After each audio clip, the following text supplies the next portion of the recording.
Alexander, the army will divide. Satrapies will revolt. Without your orders, there'll be war. We beg you, tell us who.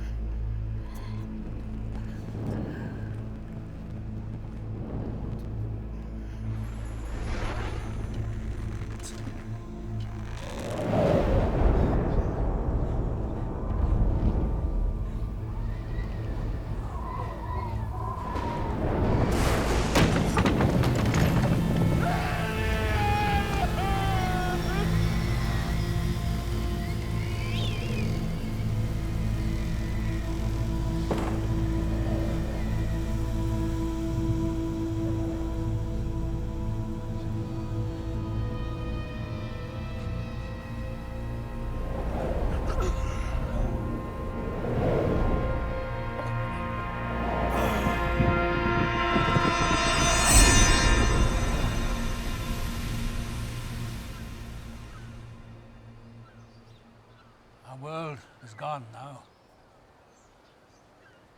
I'm the last left alive. Whether that's a blessing or a curse, who by Hades would know? But I've paid my price in blood and in broken dreams. They say we were the greatest fighting force ever known to man. Greater even than the expedition to Troy. But how can I say it? How can I tell you what it was like to be young, to dream big dreams, to believe when Alexander looked you in the eye, you could do anything, anything. In his presence, by the light of Apollo, we were better than ourselves. Truly, I've known many great men in my life, but only one Colossus. And only now when old do I understand who this force of nature really was.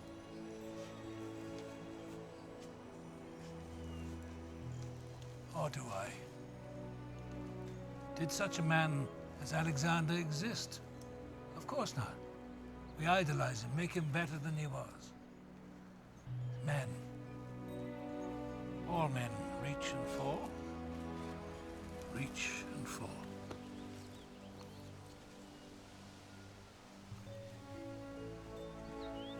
In the east, the vast Persian Empire ruled almost all the known world. In the west, the once great Greek city-states, Thebes, Athens, Sparta, had fallen from pride. For 100 years now, the Persian kings had bribed the Greeks with their gold to fight as mercenaries. It was Philip, the one-eyed, who changed all this, uniting tribes of illiterate sheep herders from the high and lowlands. With his blood and guts, he built a professional army that brought the devious Greeks to their knees. Then turned his eye on Persia, and it was said the great king Darius himself, on his throne in Babylon, feared Philip.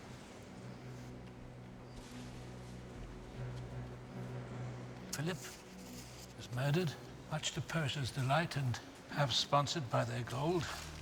And Alexander, 20, became the new ruler of Macedonia. Announcing revenge for the death of Philip, Alexander liberated all of the cities of Western Asia, south to Egypt, where he was declared Pharaoh of Egypt, worshipped as a god. Finally, he provoked Darius to battle. in the heart of the Persian Empire, near Babylon.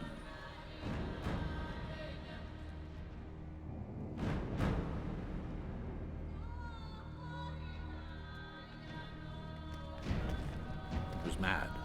40,000 of us against hundreds of thousands of barbarian races unknown to us, gathered under Darius himself. East and West had now come together to decide the fate of the known world. It was the day Alexander had waited for all his life. Son of a god. It was a myth, of course.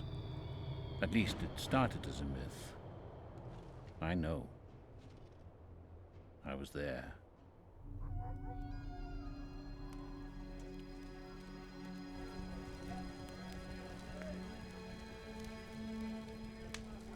Seen one before. Still alive.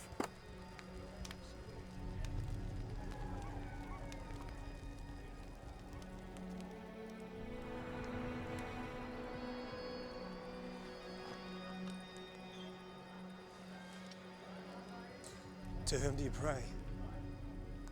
Phobos. Fear. Bad omen. More so for Darius.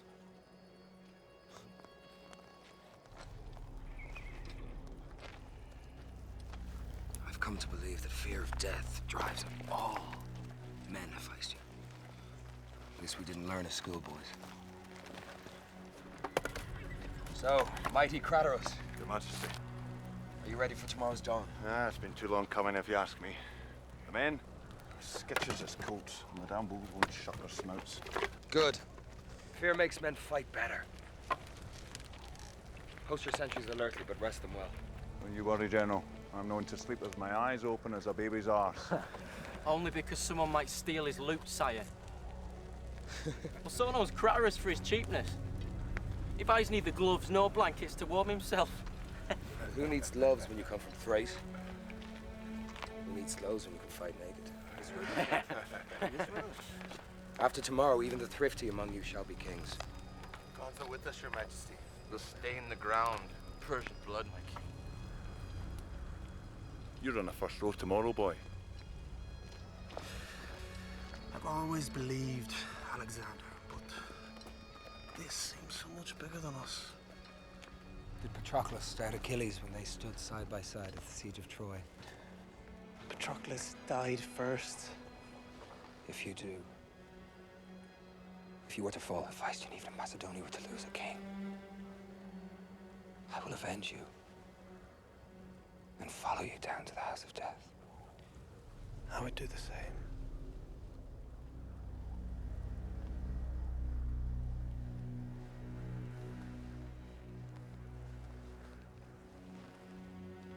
On the eve of battle, it's hardest to be alone.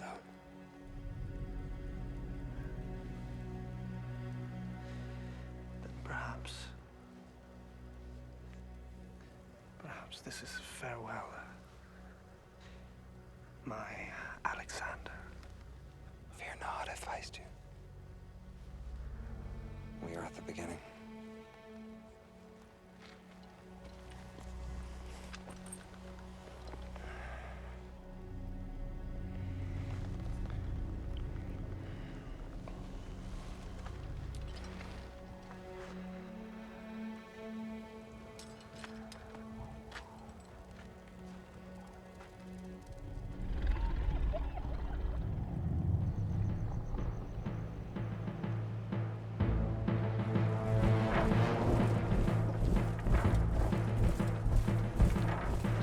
Blood makes the world rise. Blood makes the rain fall. Blood makes the earth grow. And in blood, all men are born and die. Blood is the food of the gods below.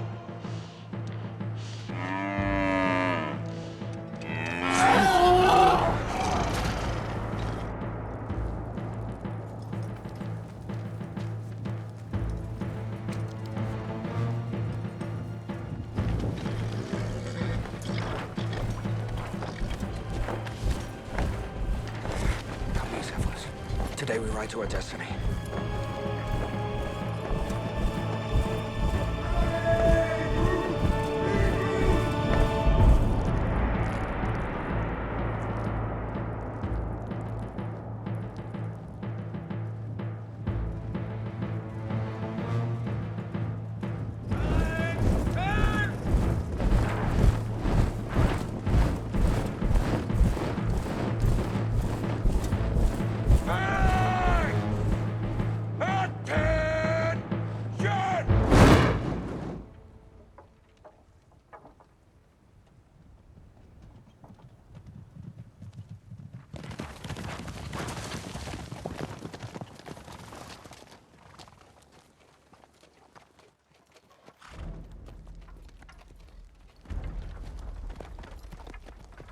Ptolemus. I remember you the day you jumped the siege tower at Tyre. You were a giant. And today, how will you fight?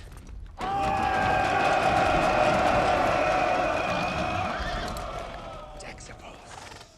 By Athena, how far was it you threw your man wrestling at the last Olympic Games? Will you match it with your spear?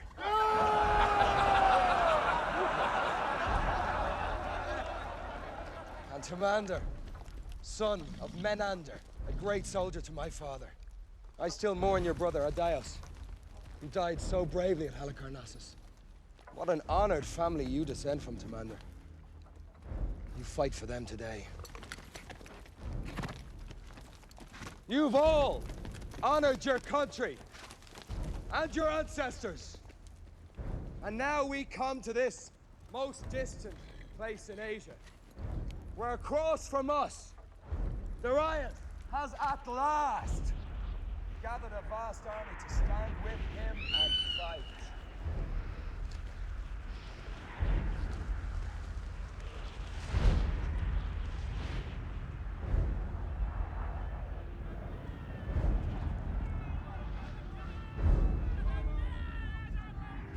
Oh yes, these Persians do seem to be so many.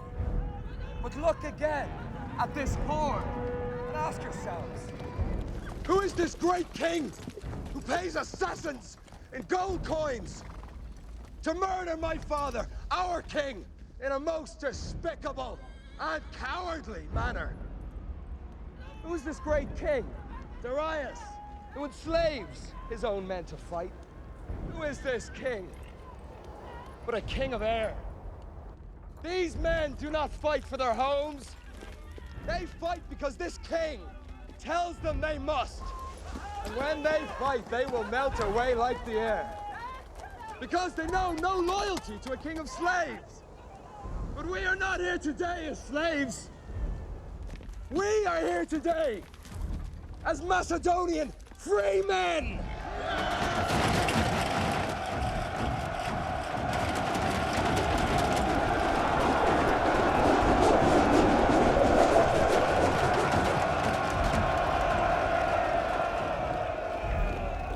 Some of you,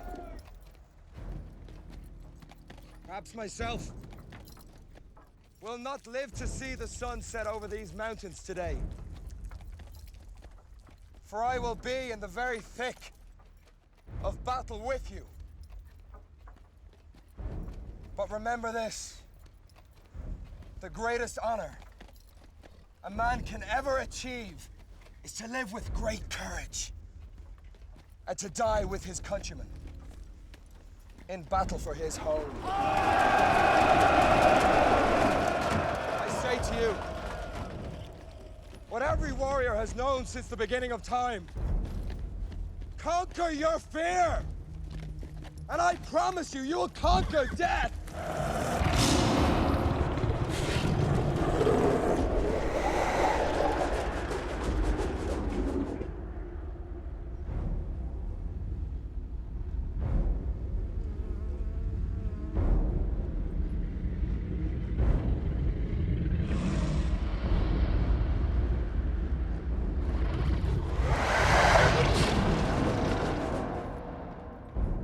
When they ask you why you fought so bravely at Gaugamela, you will answer with all the strength of your great, great hearts.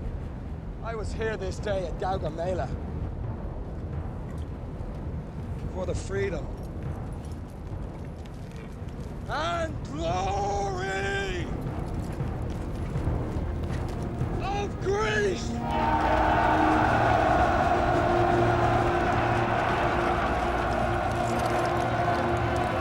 Zeus be with us!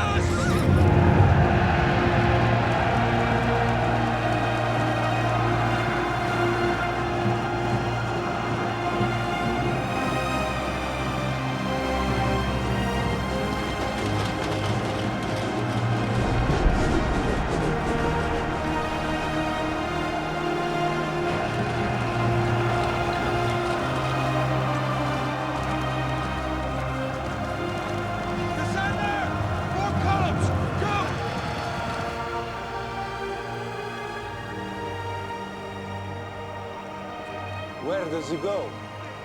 I don't know, Majesty. Envelop him, Bessus.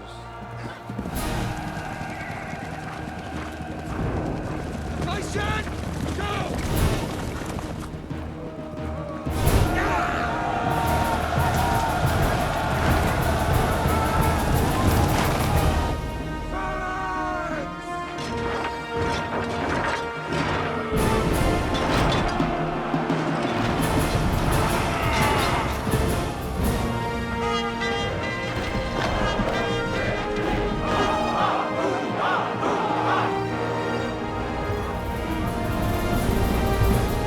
It's a mistake, Pharnacus. Yes, great king.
Go, tell Alexander yourself, and if he won't listen, then survive me and avenge this betrayal.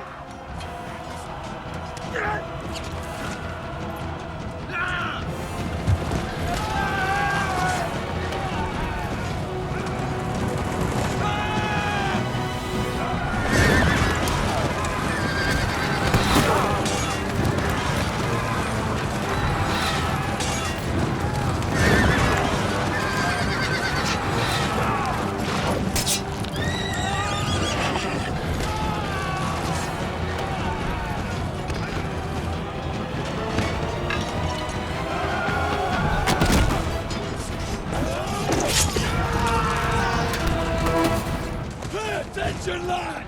Your father still watches over you!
sunset.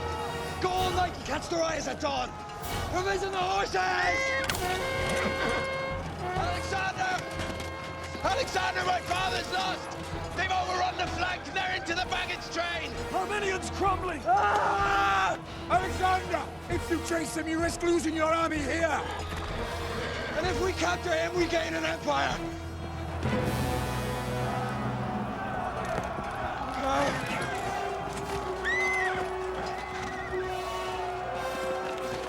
You can run to the ends of the earth, you coward!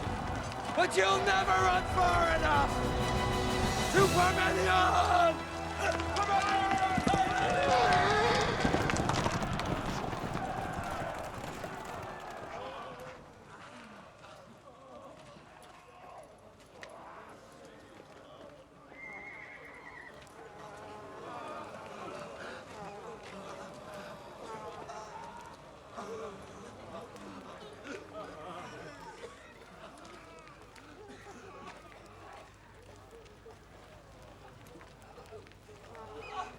Bleed freely, my lord. May I attend to your wound? No, not now. It's far worse than me. Go to them. Help them.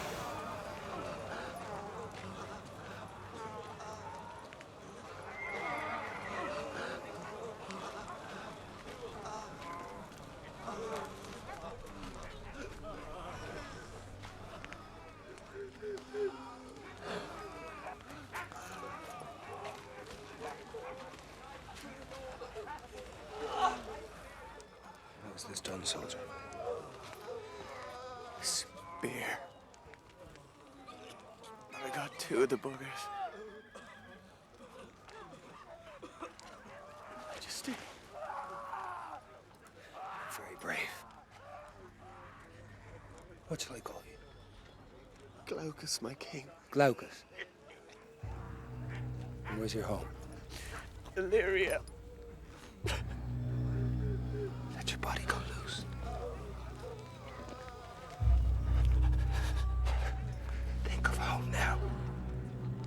grave again, Glaucus. And you will live on in glory. Alexander.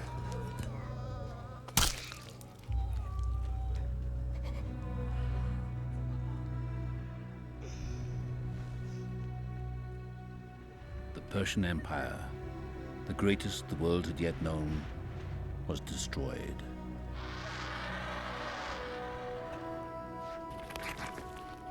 And Alexander, at 25, was now king of all.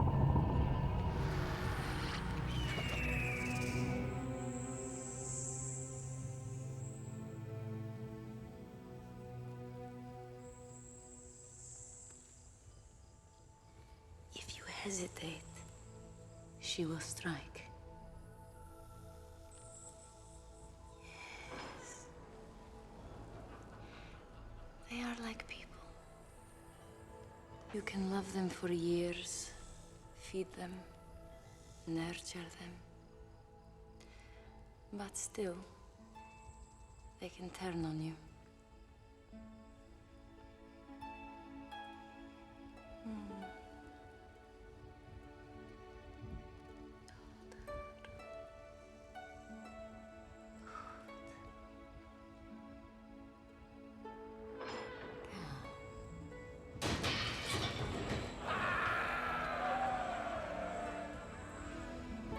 He calls me a barbarian.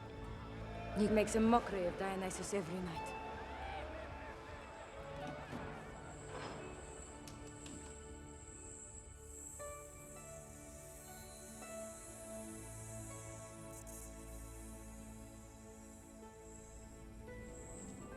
Some called his mother, Queen Olympias, a sorceress, and said that Alexander was the child of Zeus.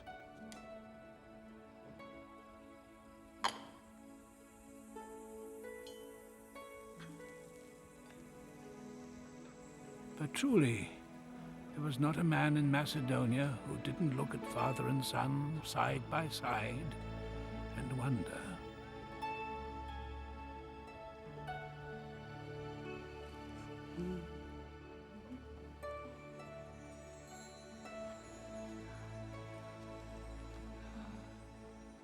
My little Achilles.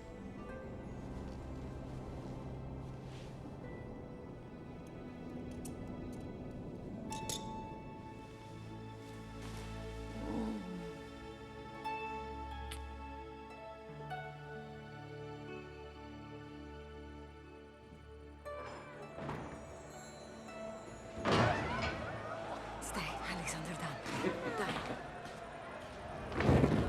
What is it you... 6 months to dismiss. No, dear! Proud bitch! No! Still your king. King of what? She Persians!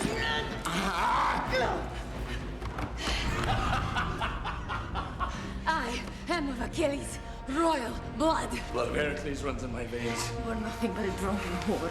Your foul mouth. Tainted bitch from Hades. God, I curse the very life of you! Do you think people respect you? You think they don't know you're bastards?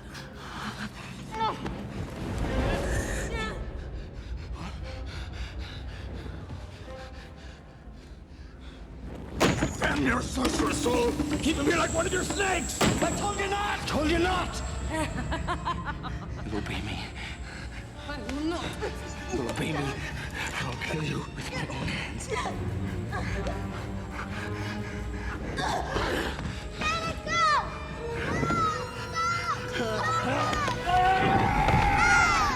Obey me! Your Majesty! No! In the name of God, he will never be yours! Never! In my womb I carried my avenger!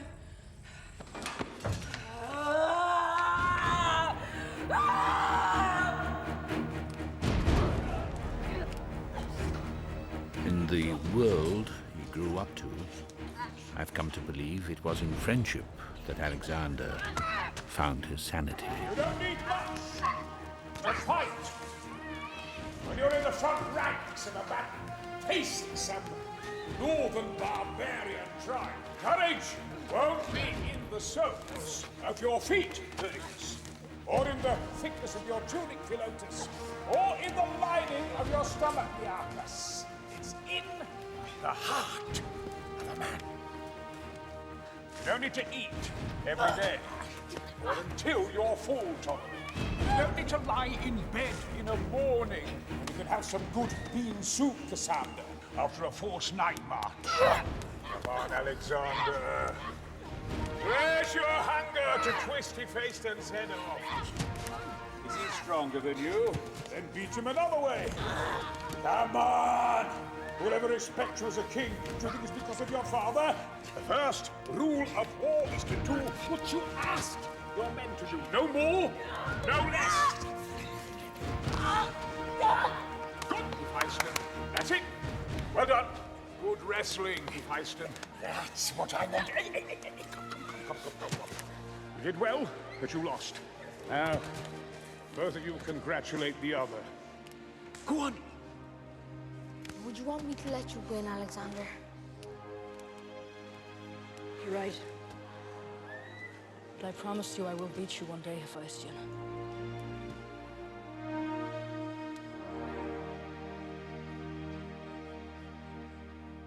It was said later that Alexander was never defeated, except by Hephaestion's thighs.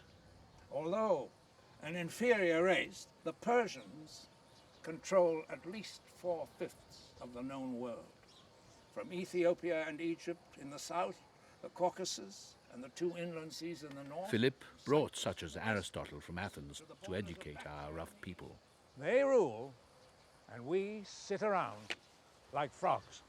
Master! Yes? Master! Yeah, well, out with it, out with it. Why are the Persians so cruel? Oh, come on, Nearchus. That is not the subject for today, Nearchus, but it is true. The Oriental races are known for their barbarity and their slavish devotion to their senses, which are so dull they castrate young boys, such as yourselves, for their sexual pleasure. Yes. Excess in all things is the undoing of men. That is why we Greeks are superior. We practice control of our senses. Moderation. We hope. Then what of Achilles at Troy, Master? Was he not excessive? Achilles simply lacks restraint. He dominates other men so completely that even when he withdraws from battle, crazed with grief over his dead lover, Patroclus, he seriously endangers his own army. He is a deeply selfish man. Then would you say that the love between Achilles and Patroclus is a corrupting one?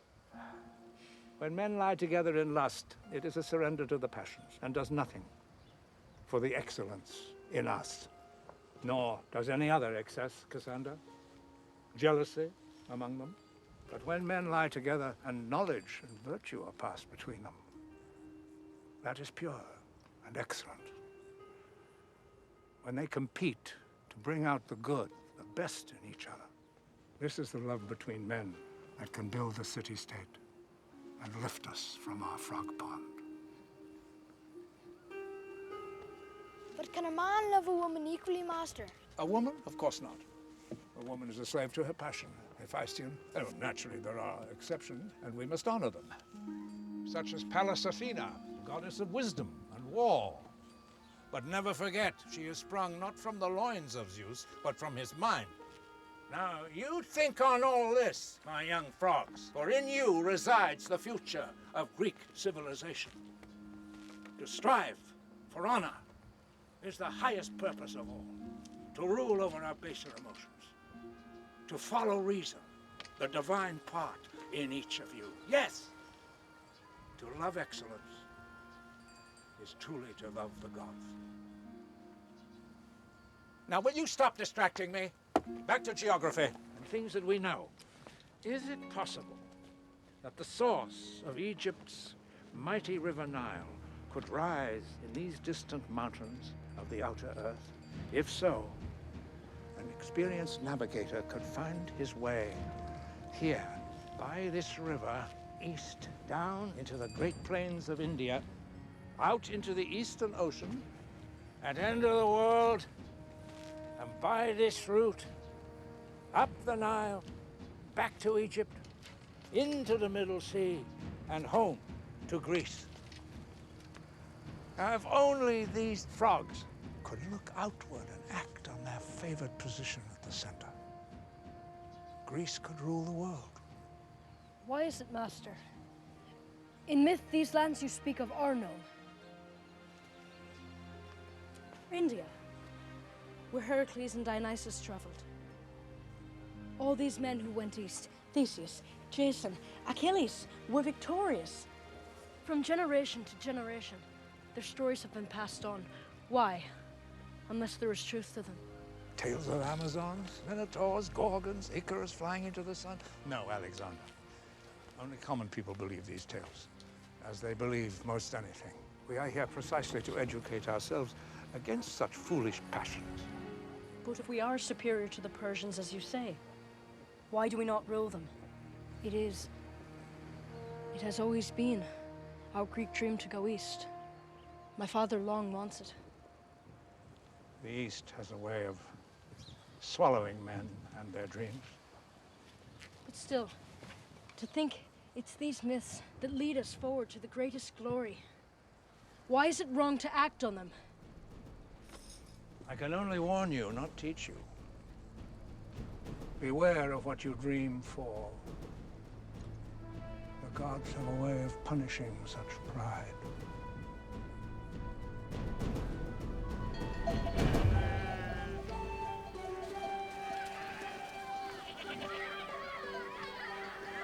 Growing more ambitious, Philip now planned the invasion of Persia. Is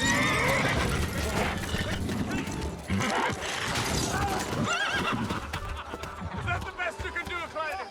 Back to the phalanx with you, all right, and myself? No, ride that piece, Your Majesty. No, your leg has been beaten far too often.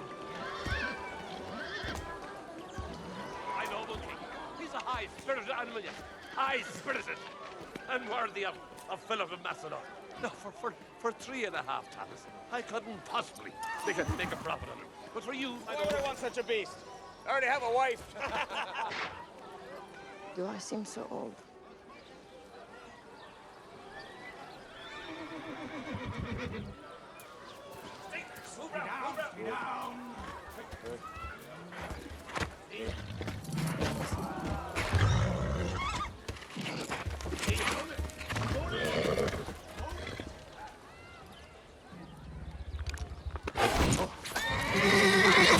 Broken neck comes free, you fool. He's too nervous for battle. You'll sell him for meat. Buy him for me, father. I'll ride him.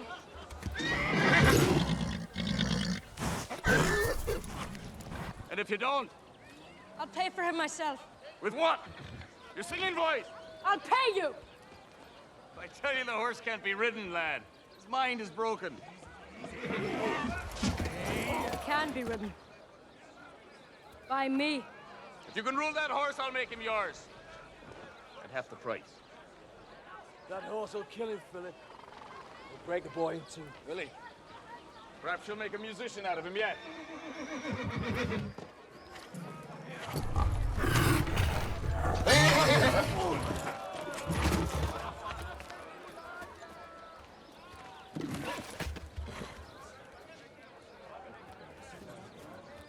You don't like your shadow, do you?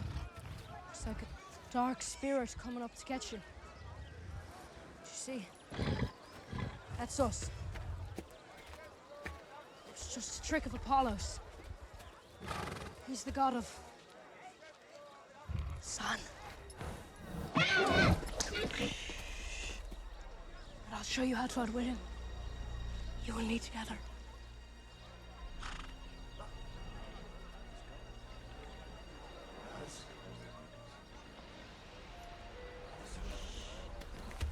The boy doesn't have the craft, Philip. He could hurt himself. We'll have to figure that out for himself. Time. Good idea. Indeed, there are times, Philip, I wonder if he is your blood. I only worry that. What was that, Atlas? Nothing. I was just noticing how the people like seeing you and Eurydice together. You go, boy. You ride that horse, and by Zeus, I say, you can rule the world.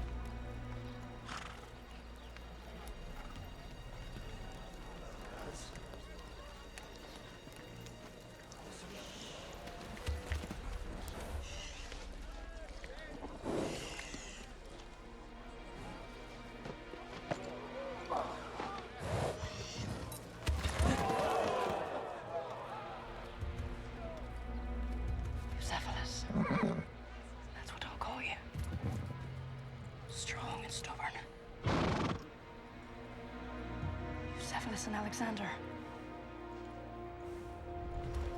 Come now. Let's ride together.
Remember Prometheus, don't you? Stole the secret of fire and gave it to man. Made Zeus so angry, chained Prometheus to a rock in the great Caucasus. And each day, his eagle pecked out the poor man's liver. Yet each night it grew back again, so that it could be eaten the next day. Miserable fate. Oedipus tore out his eyes, and he found out he murdered his father, married his mother. Knowledge that came too late. Jason went east and brought back the golden fleece. He married a barbarian wife, Medea. Later, he left her for a younger wife, Medea. Slaughtered their 2 children in vengeance.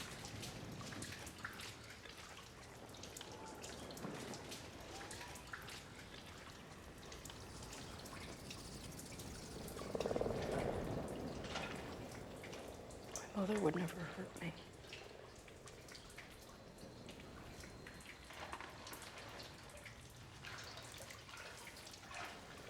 It's never easy to escape our mothers, Alexander. All your life, beware of women. They're far more dangerous than men.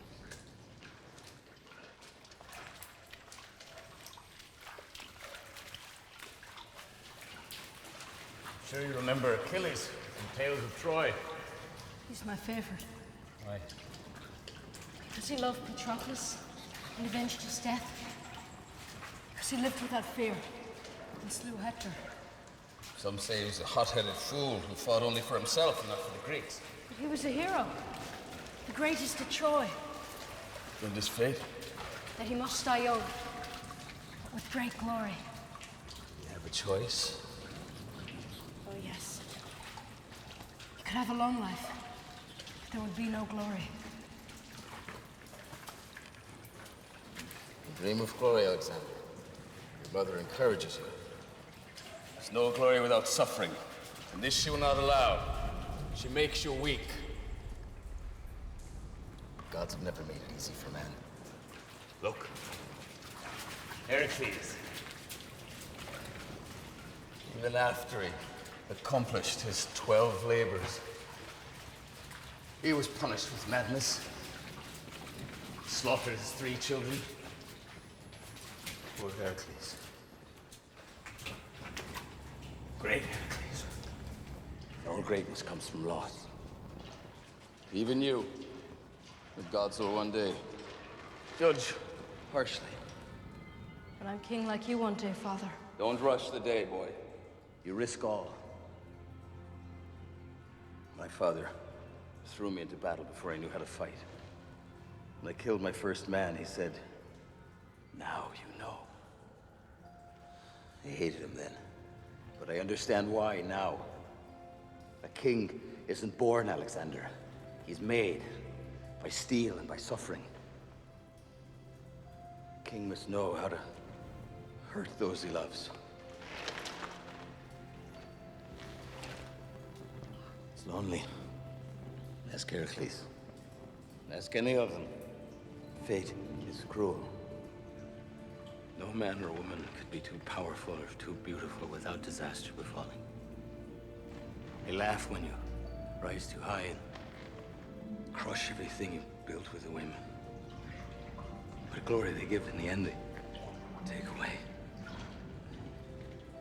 They make of us slaves.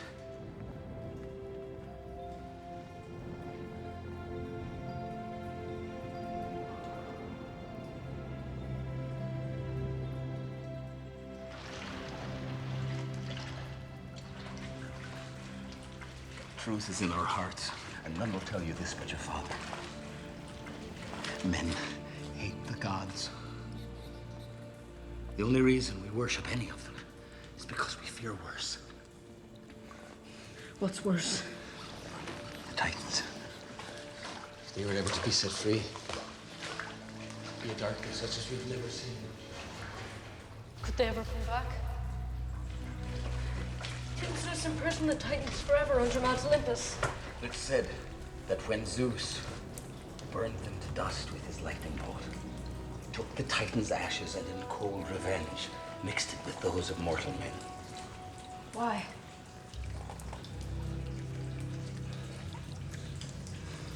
Who knows these things? One day, things will change. Men will change. But first, the gods must change.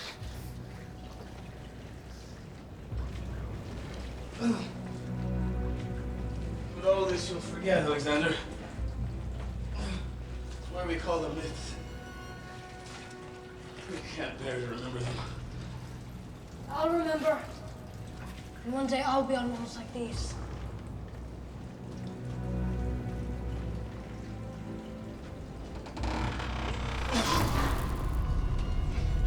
Alexander once said to me, "We are most alone when we are with the myths."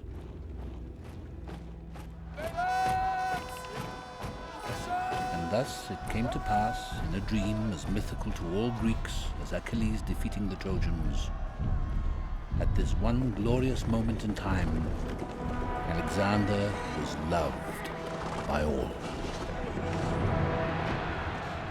But in the end, I believe Babylon was a far easier mistress to enter than she was to leave.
Aristotle may have called them barbarians, but he never saw Babylon. We've only dreamed. We have enough gold here to support another 3 generations of Macedonian armies.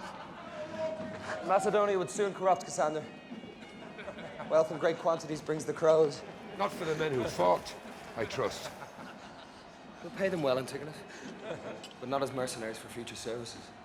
Now you sound like Philip. Philip never saw Babylon. No, he didn't, if I still.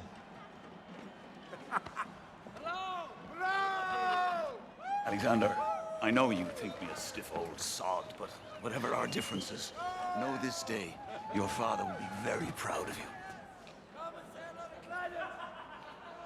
Thank you, Parmenion. I ask you to forgive me my own anger, my pride. They too blind me.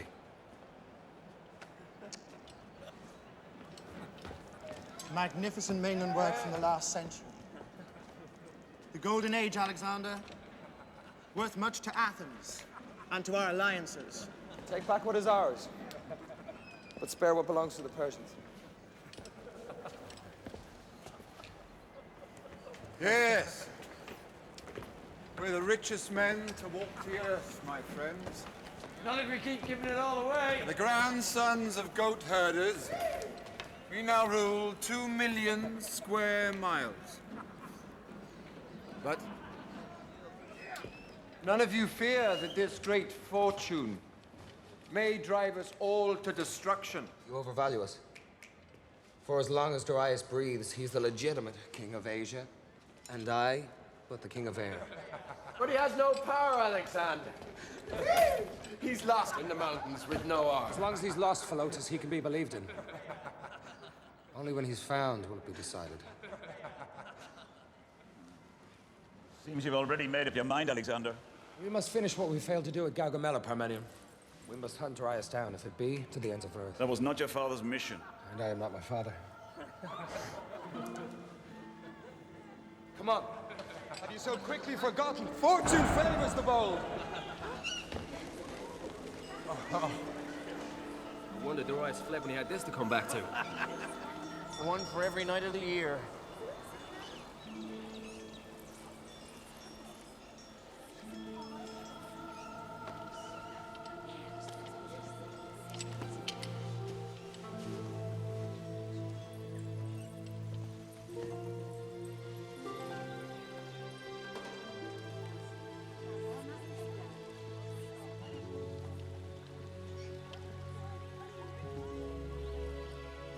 How will I ever go back to Lysimachus after this?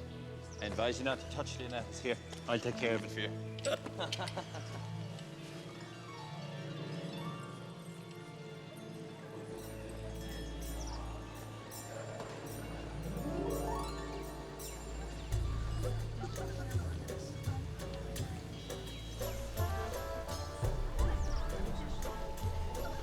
Aristotle was perhaps prescient. Do these images fool us with their beauty or degrade our souls?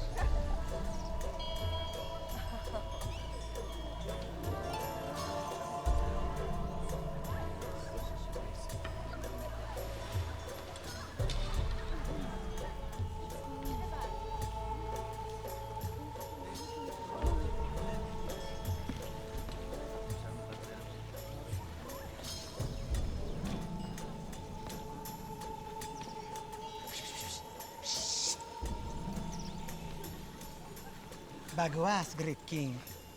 The Rayus boy. Goas. Nicely gilded, Your Majesty. Most successful. He was certainly one of the great king's favorites. Oh, he's met well with the years. What are you now, Bagoas? 18? 19? Where does he come from? The north, sire. From the hills near Susa. You speak our language. Good. I'd like to learn yours. It's learnable, my lord.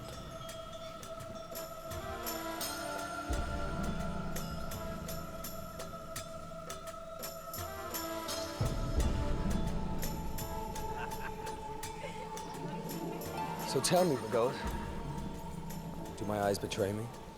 Or do you wish to be set free, to go back to your homeland?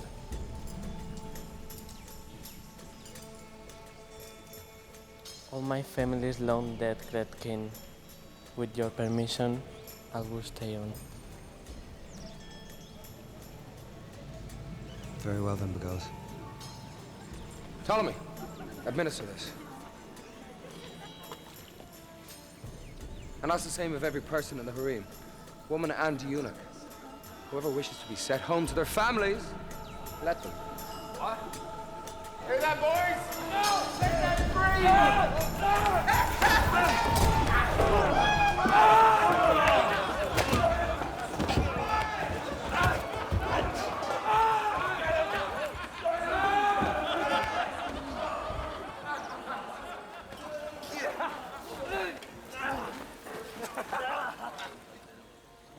Don't worry, Alexander. I'm on your side.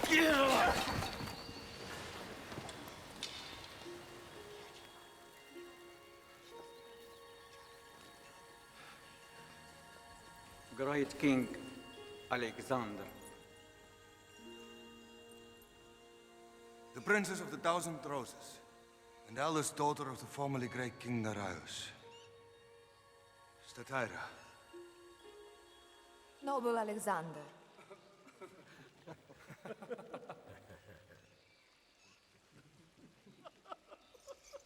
I come to beg for the lives of my sisters.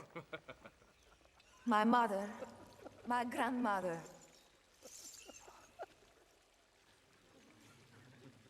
You are not wrong, Princess Statira. He too is Alexander.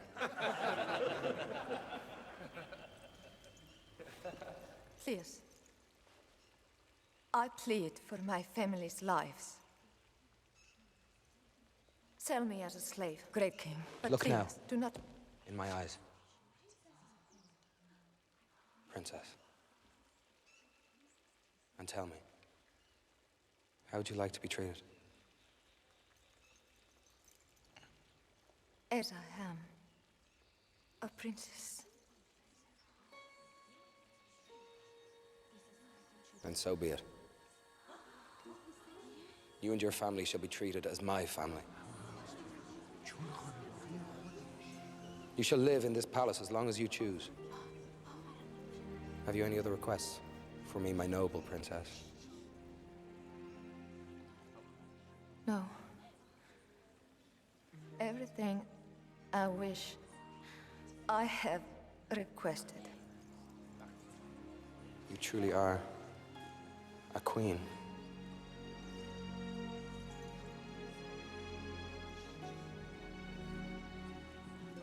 Yes, she would be a perfect match for you. But you do nothing. 3 months you have been in Babylon, and leave me and Pella at the mercy of your enemies, of which you have many. Antipater, accustomed now to the power that you have given him, I must watch him grow stronger.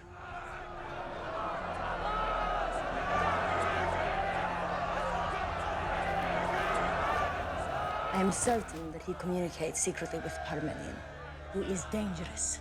But beware most of all of those closest to you. They are like snakes and can be turned. General Crarus. Cassander is Antipater's son. Even Clytus, your father's favorite. And Ptolemy, your friend, yes. But beware of men who think too much. They blind themselves. Only Hephaestion do I levant. But all of them you make rich, while your mother and yourself, you live in generous poverty. Why won't you ever believe me? It is only a dark mind like mine that can know these secrets of the heart. For they are dark, Alexander. So dark. But in you, the son of Zeus, lies the light of the world. Your companions will be shadows in the underworld, when you are a name living forever in history, as the most glorious shining light of youth, forever young, forever inspiring. Never will there be an Alexander like you, Alexander the Great. Remember, bring me to Babylon as you promised. I can only help you, for they know if they harm you, they will face my wrath as Queen of Babylon. It's a high ransom she charges for 9 months lodging in the womb. Bring her, Alexander. It'll give her such joy. Joy. And I'm the cracked mirror of her dreams. Stay with me tonight, Hephaestion.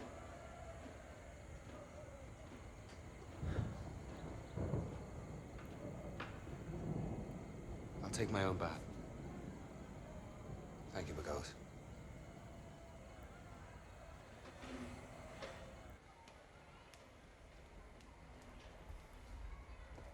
What bothers you? I see in her everything I fear. Yet I have no idea what it is. This fear.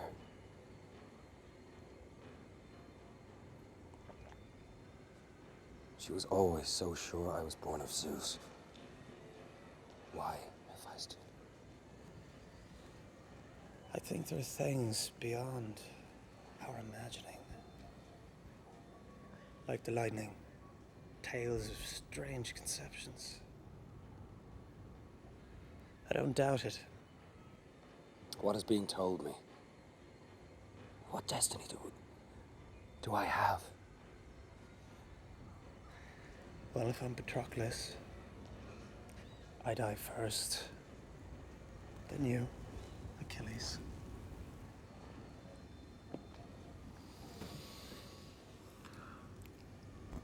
The generals are upset. They question your obsession with Darius. They say it was never meant for you to be king of Asia.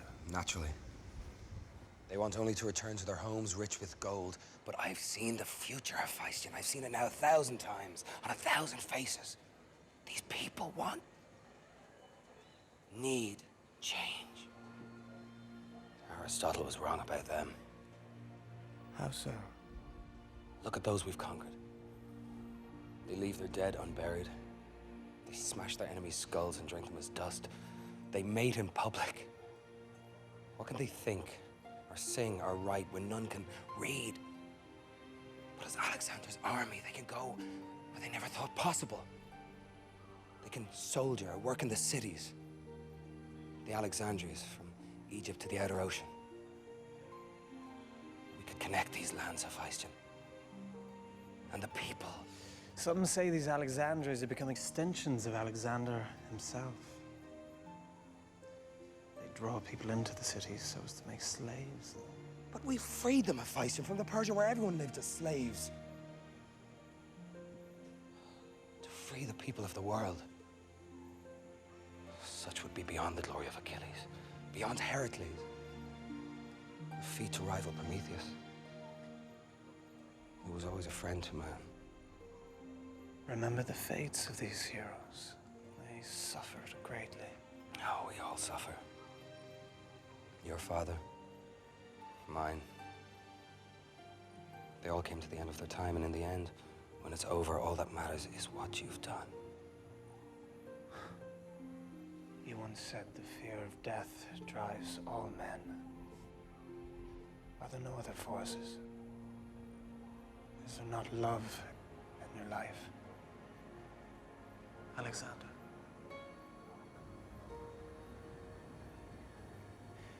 What would you do if you ever reached the end of the world?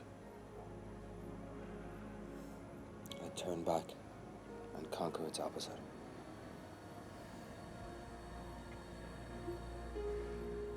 I wonder sometimes if it's not your mother you run from.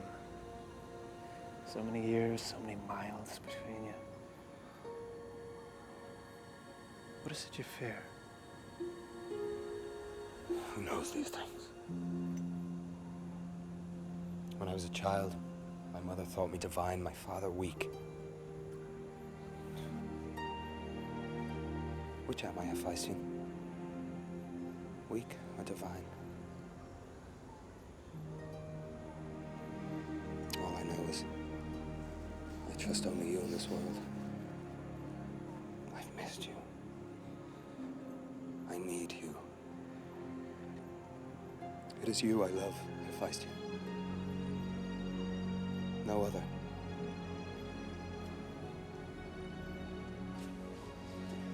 You're everything I care for. And by the sweet breath of Aphrodite, I'm so jealous of losing you to this world you want so badly. You'll never lose me if I sin. I'll be with you always. Till the end.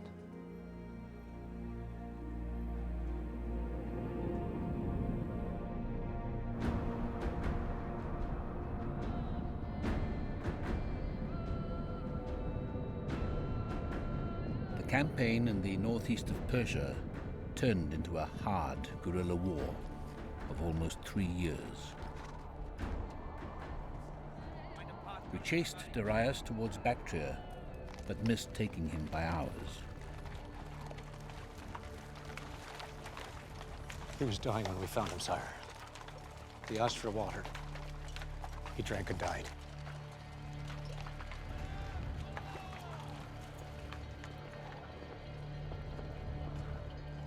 The great king Darius had been betrayed by his own commanders.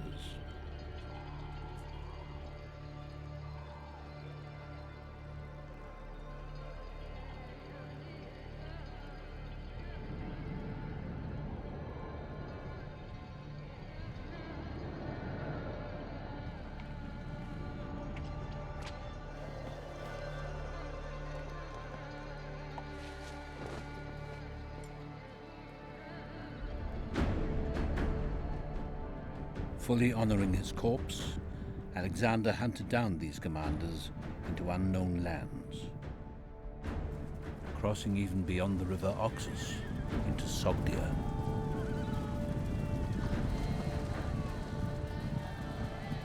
We fought them as far as the unknown steppes of Scythia,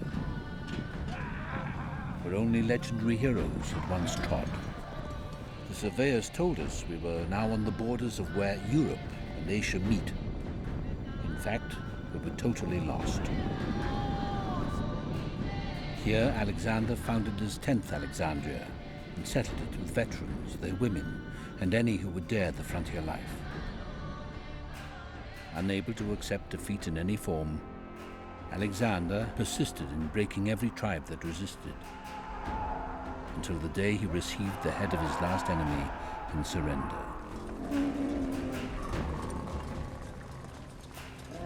For Alexander, there could be no pretender to the throne of Asia, which now included all of Sogdia and Bactria. It was here that he made one of his most mysterious decisions. 10 years after his mother's insistence he marry a Macedonian, That through our union, Greek and barbarian may be reconciled in peace. the most powerful man in the world took a girl of no political significance.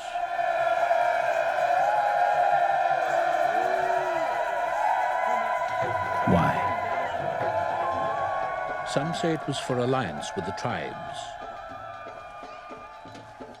Others, the desire for a successor. And yet others said Alexander truly fell in love. Who Roxana really was, I doubt that any of us ever saw further than the pools of those black eyes. On this glorious occasion, I toast this great army that has given so much. And in honor of them, those of you who set out with us 7 long years ago, I pronounce all your debts paid forthwith from the royal treasury.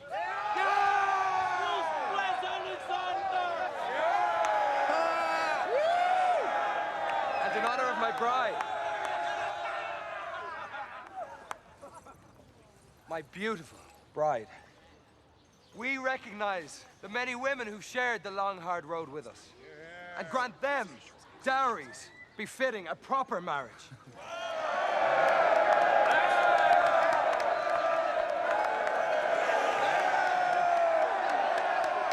And what about our boys? And lastly, the gods demand no less of us, that your children with these women be given a proper Greek education and military training under our protection, so as to be the new soldiers of our kingdom in Asia.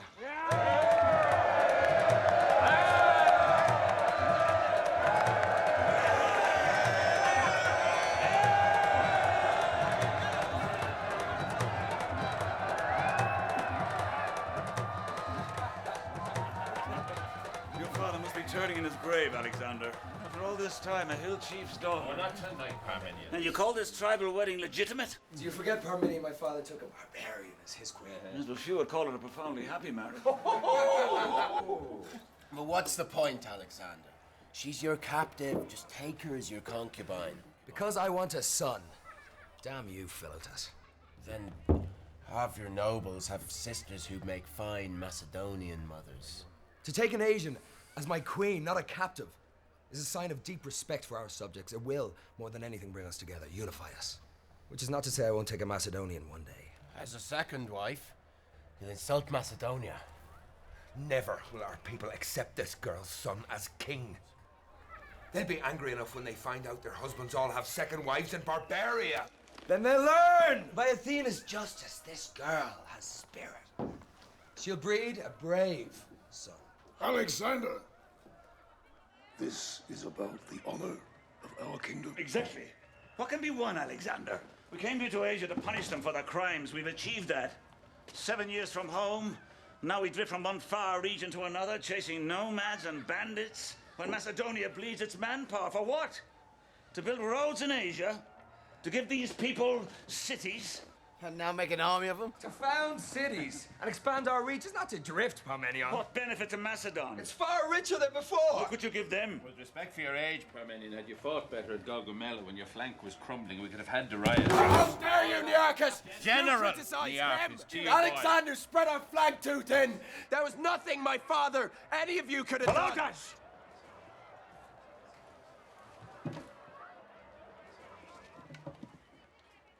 Alexander, I've known you since you were born. I supported you at your father's death. At the very least, for Zeus' sake, and in respect to the council that chose you king, give us a Macedonian heir. A Macedonian heir.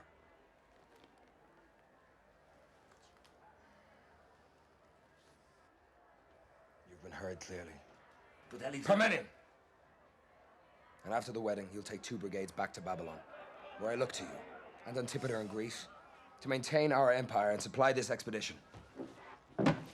I'll win to the north with my advance army at Marikand. Then I pray to Apollo you'll soon realize how far you've turned from your father's path. Ah, damn you, Parmenion, by the gods and your Apollo!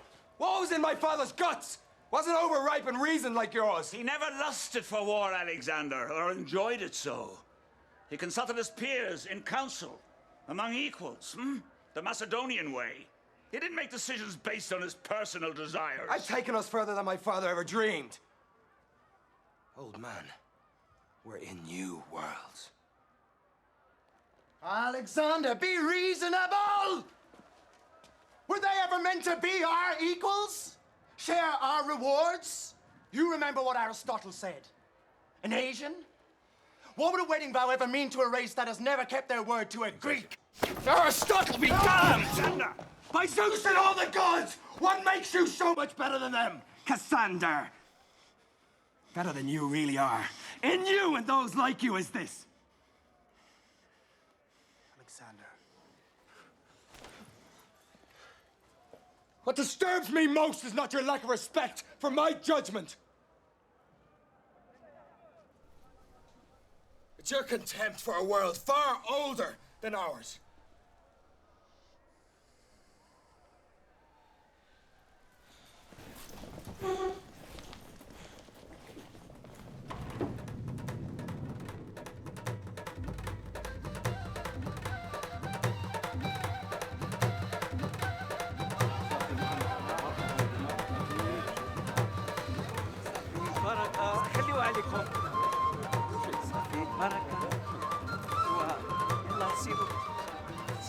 Arra.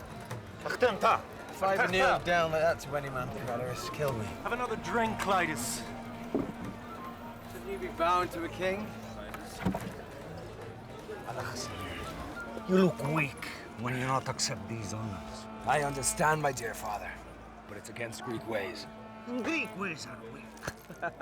He still thinks you got the better of him in this bargain? My daughter, Roxana, she shall make you a good wife. She shall kill for you. Lord Skander, ruler of heaven and earth.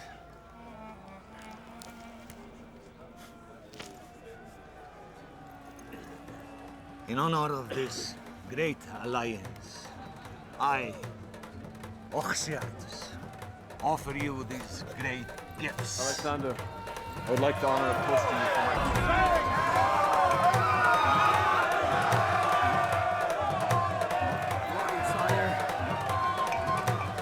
Come now, Alexander. Here's a kiss.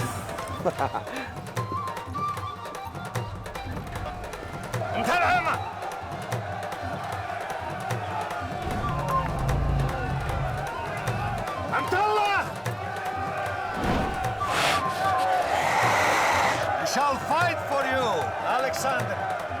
It shall be bloody. Who's the bear? Armenian. You've been in complete control of your supply lines. His pessimism is infectious. But he'll stay loyal. As long as his son remains with us.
Tell me, she cares for you, Alexander. Perhaps too much. In the ways of my country, those who love too much lose everything. Those who love with irony last.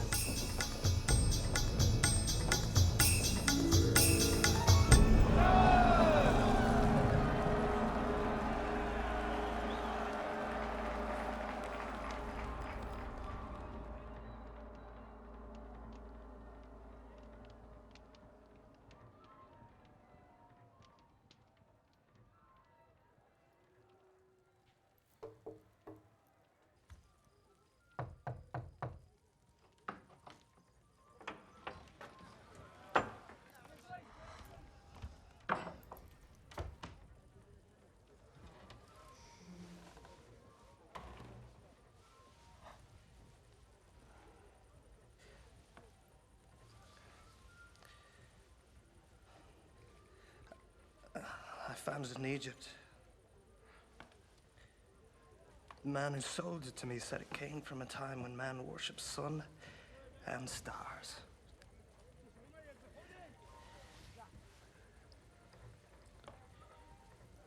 I'll always think of you as the sun, Alexander, and I pray your dream will shine on all men.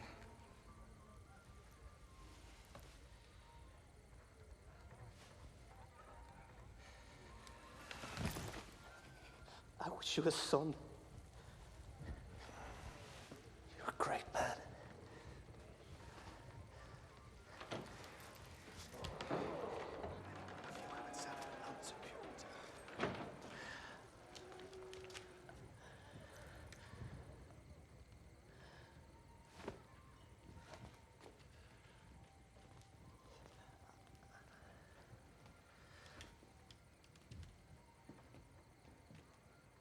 You love him.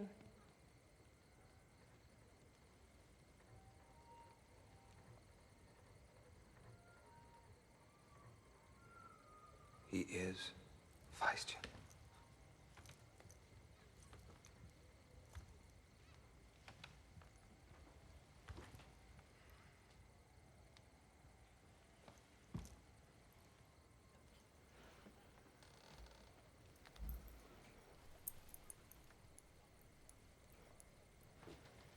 Thank you, because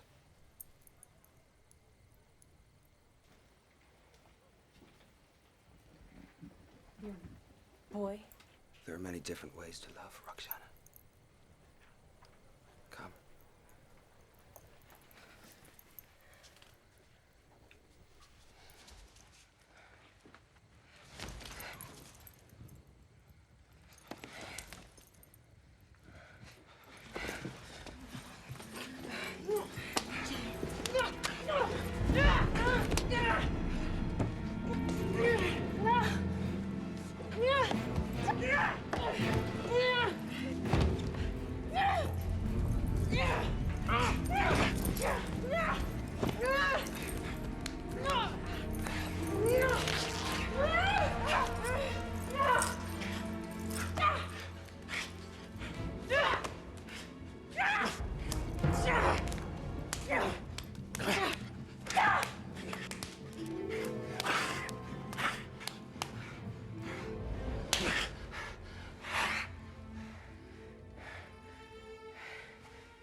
You have no fear.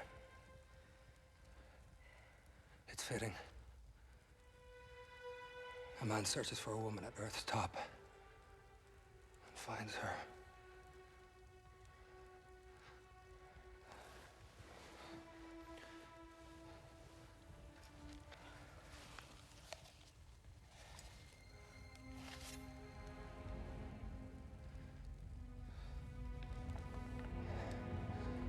The myth becomes real.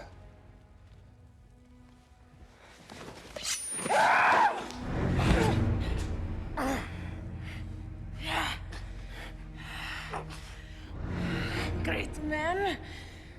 Sikander. You I kill now.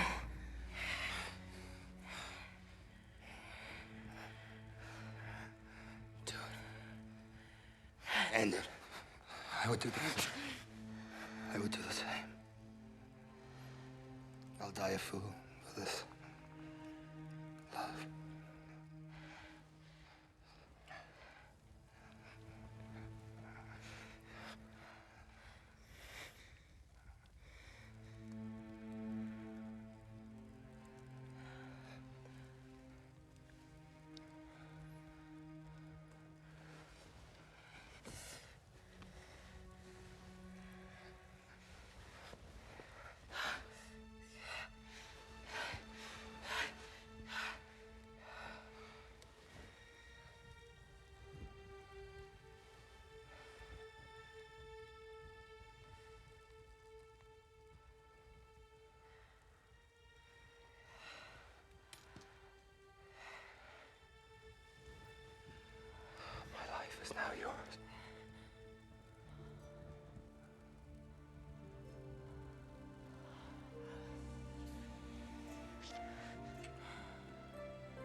is this woman you call your queen, Alexander?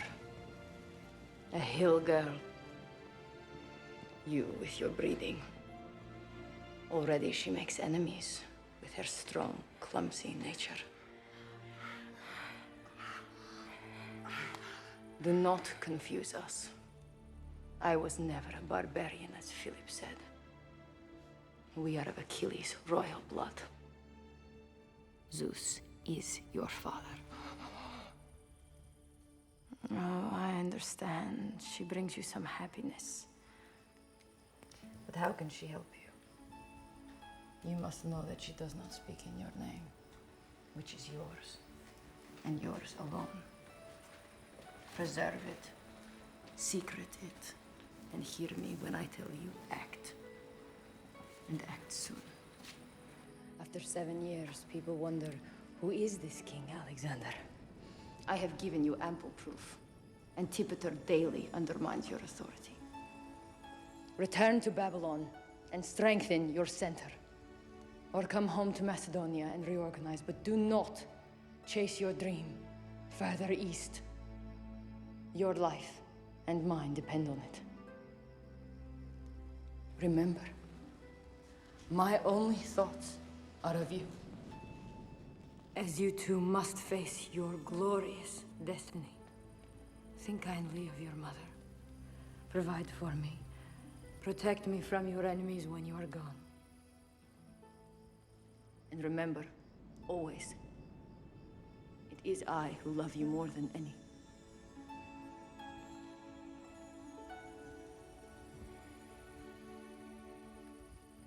If only you were not a pale reflection of my mother's heart.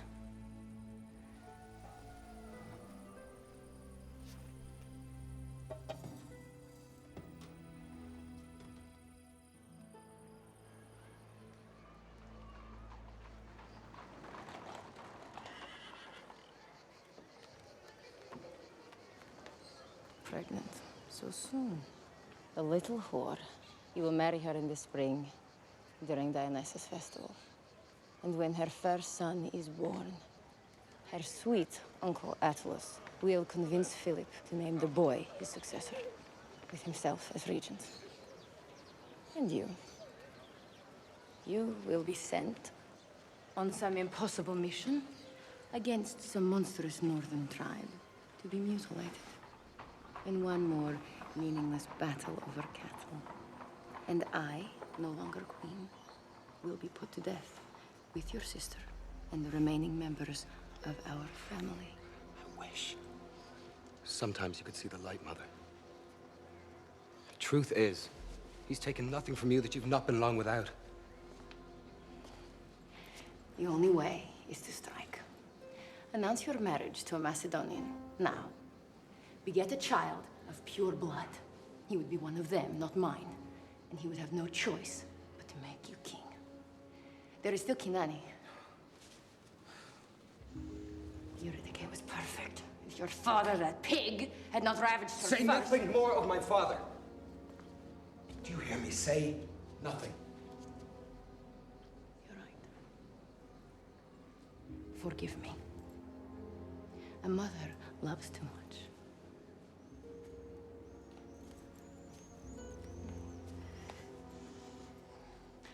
Who shall I sing to sleep at night anymore?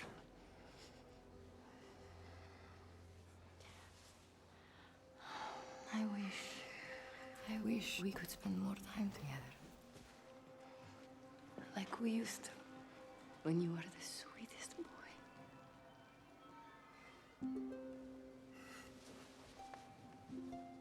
There's never been time, Mother. Since I was a child, I've been groomed to be ever the best. Oh, my poor child. And like Achilles, cursed by your greatness.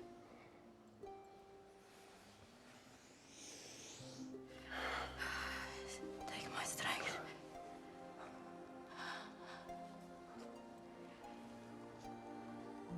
You must never confuse your feelings with your duties, Alexander. A king must make public gestures for the common people. I know. But you will be 19 this summer, and the girls already say you don't like them. You like fighting more. I understand. It's natural for a young man. But if you go to Asia without leaving your successor, you risk all. Feisty loves me as I am, not who. Loves. Loves. In the name of Dionysus. Understand how Philip thinks. For your own sake. Your life hangs in the balance. I know these things, Alexander. You are nothing to him. His spies are inside your closest circle to ensure that you don't plot against him. And still, you sleep. You will not live out this year unless you act. Stop! I'm his only worthy son. You crazed woman. He'd never hurt me. Even if Eurydice had a boy, he'd be 20 before he'd let him rule. Yes. And you would be 40. Old and wise, like Parmenion. And Philip's young son would be 20. Like you, now. But raised by him. His blood. He will never give you the throne now, Alexander. Never. What would you have me do? Whatever is necessary. Where have you lost your mind? There'd be civil war, clan against clan, chaos. Yes. And you would win. Because the young ones love you like a god. I forbid you to ever talk to me like that! Such a man would be forever chased by the Furies! What have you to fear from the Furies? For killing an impostor to the throne before he murders you and your mother. Why won't you ever believe me? Philip did not want you. You had a condition of the breathing, and he wanted to leave you in the mountains for the birds to peck out your eyes. What you don't know, my poor child. Lanike knows nothing of this. Lanike. I was there. Lanike was not. No, Alexander. Zeus is your father. I lay with him that night in the wind, as sure as any mortal man. Never have I been made love to as I was then. Enough. Half the mothers in Greece share such a fantasy. I warn you, mother. Make no mistake. You will treat this girl as nothing more important than his other wives. You will behave as we always have, as the first.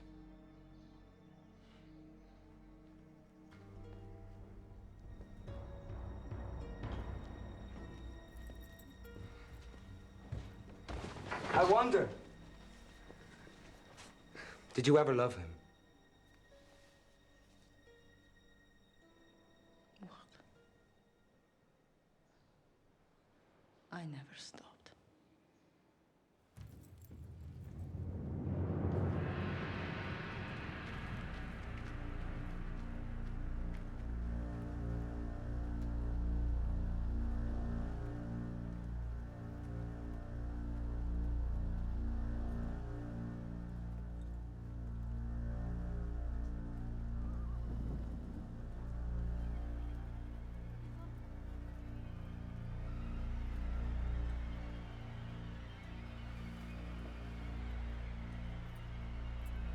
What is it, Orestes?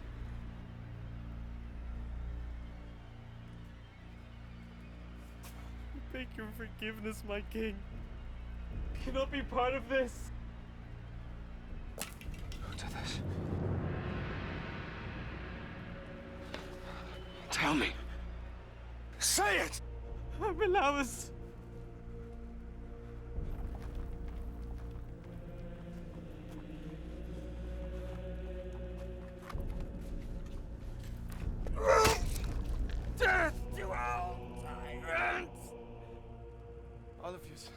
I didn't do this.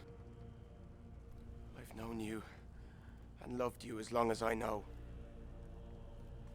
Never will you find a man as devoted as I. The conspiracy, such as it was, deeply upset Alexander.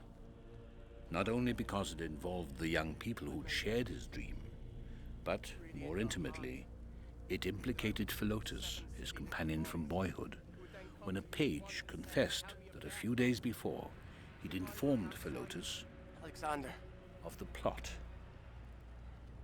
Remember me for who I am. I do remember you, Philotas. But not as you remember yourself. And it appears to me and others here, from the testimony given by your mistress, that the true weather of your soul is ambition. Oh. We all felt there was more here than sexual bickering. Alexander wanted the truth, and Philotas's answers were lacking merit. Please take him away. Alexander put him silently and quickly to trial by his peers, and whether plotter or opportunist, Philotas was found guilty of treason. The suspects were all executed. None of us defended Philotas, but then again, none of us ever liked him.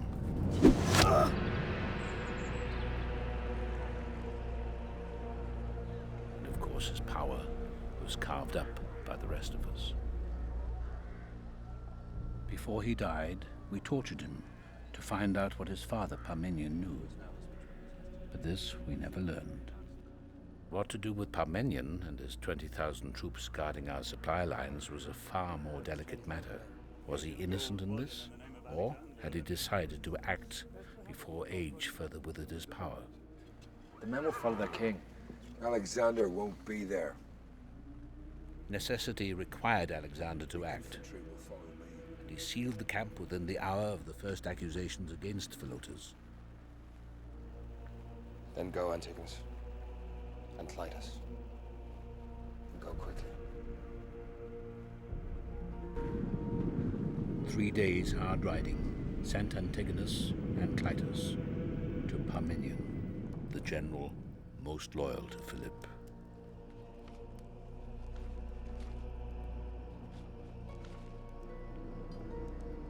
His soldiers accepted the finding of guilt against Parmenion, as they understood well the code of vengeance that made the head of family responsible for the behavior of all.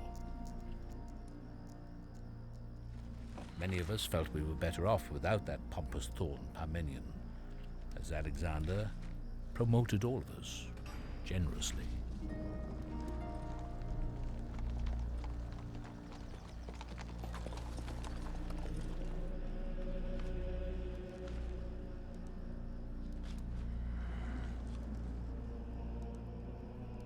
If we issue the gold bullion in the name of Alexander, there'll be initial resistance. Best to have it in gold bullion. Titus, You know how Antigonus. Parmenion.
Come, Alexander.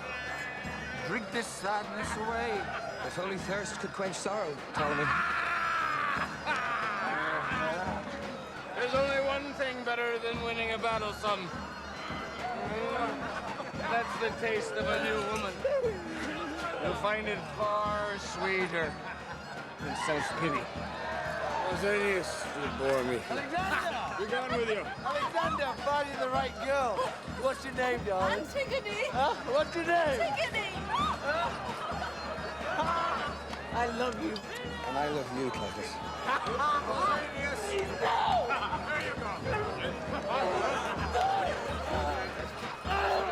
I'll sleep in my prayers if I sing. I prefer dancing. Who's your new friend? Get him away. Who's your new friend there? Go to him.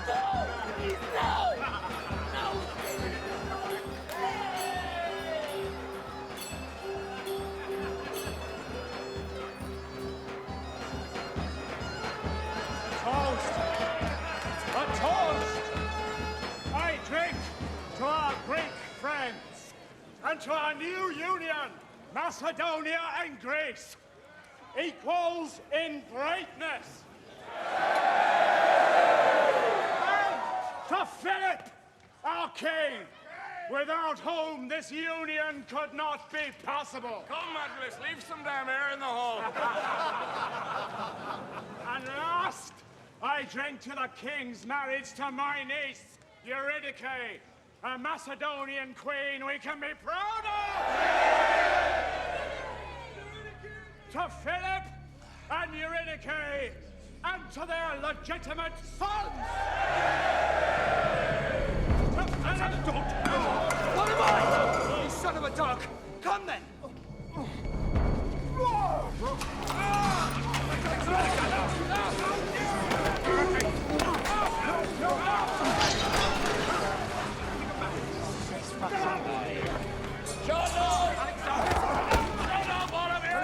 Please. This is my wedding, not some public brawl. Apologize, by Zeus, before you dishonor me. You defend the man who called my mother a whore and me a bastard! And I dishonor you! Ah, you listen like your mother. Atlas is my family now, the same as you. Then choose your relatives more carefully. Don't expect me to sit here and watch you shame yourself. Shame? You insult me! I insult you! A man not fit to lick the ground my mother walks Shame? on! You dog, questioning your queen. Shame? I've nothing to be ashamed of, you arrogant brat. I'll marry the girl if I want. And I'll have as many sons as I want, and there's nothing you or your harpy mother can do about it. Why, you drunken man, must you think everything I do and say comes from my mother? Because I know her heart, by Hera. And I see her in your eyes. You covet this throne too much. Now we all know that she-wolf of a mother of yours wants me dead. Well, you can both dream, boy. Come, Philip, this is the wine talking. Leave the boy, it'll wait till morning. Now! I command you. Apologize to your kinsman.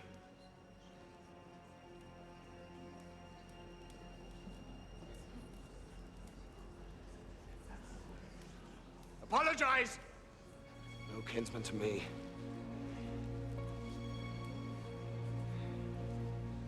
Good night, old man.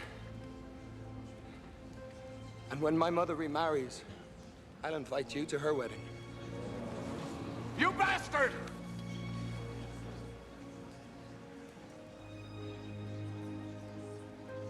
You'll obey me. Come here.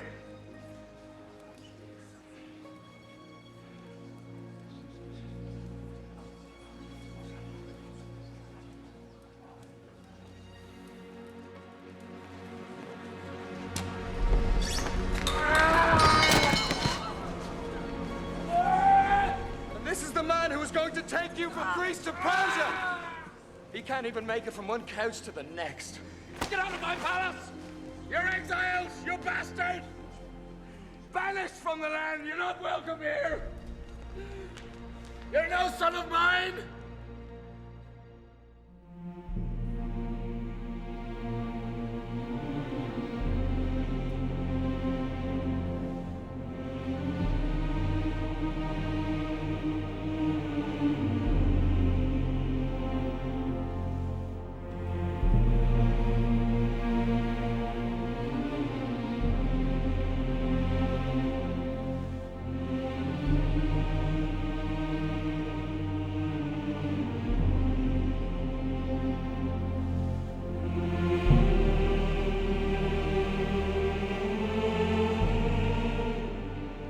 spring, Alexander marched an army of 150,000 across the passes of the Hindu Kush into the unknown. In his dream, it was the promised route to the end of the world. We were now a mobile empire, stretching back thousands of miles to Greece. Cooks, architects, doctors, surveyors, moneylenders and wives, children, lovers, whores, and slaves, that anonymous, bent working spine of this new beast, ravaged or expanded, for better or worse. No occupied territory remained the same again. Although devoted to Roxana, Alexander's visits to her tent diminished as a year, then 2, went by without a successor, wounding Alexander's great pride. The surveyors are saying that Zeus chained Prometheus up there, in one of those caves. They say there's a giant eagle's nest just above it. Suppose he drops down each night to peck out poor Prometheus's liver. You remember what Aristotle told us of these mountains? Yes, I do. But when we reach these heights, we'd look back and see Macedonia to the west, and the outer ocean to the east.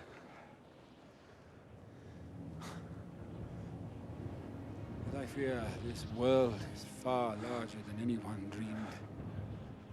A world of titans. The scouts have been up every known trail, Alexander. There is no way across. Except to the south. Into India.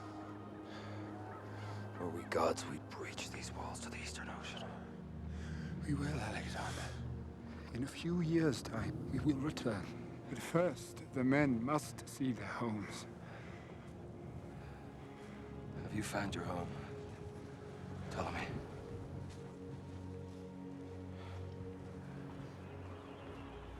More and more, I think it will be Alexandria. Well, at least it's hot. Theus. She loved it there. Women bring men home. I have no such feeling. You have Babylon, Alexander. Where your mother awaits your invitation. Yes, I have Babylon. But each land, each boundary I cross, I strip away another illusion. I sense death will be the last. Yet still I push harder and harder to reach this home.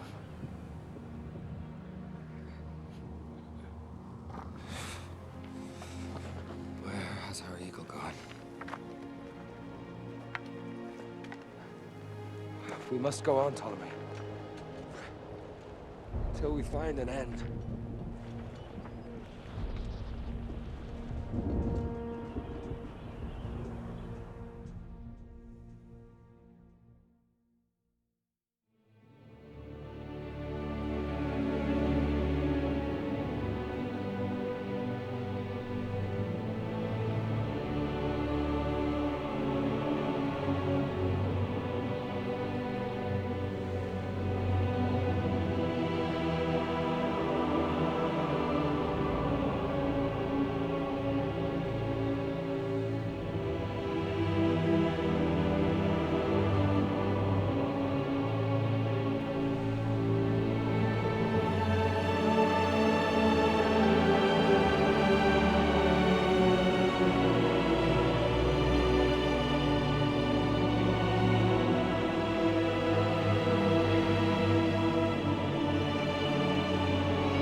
India, the land where the sun was born, fabled to be even richer than Persia, had never been explored or conquered.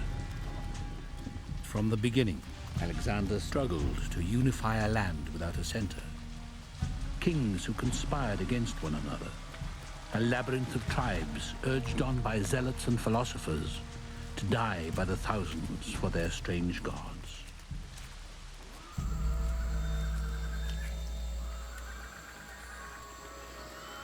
Craterus and the advanced party fought against men with hairy skins who were tiny and lived in the tops of trees.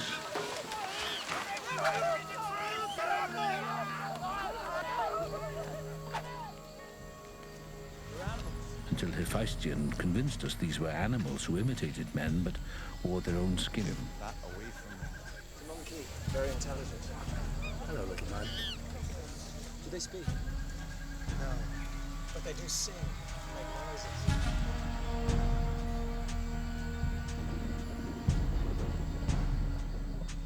We saw men who walked naked in public and spent hours at a time, staring and doing nothing. And then there was the rain.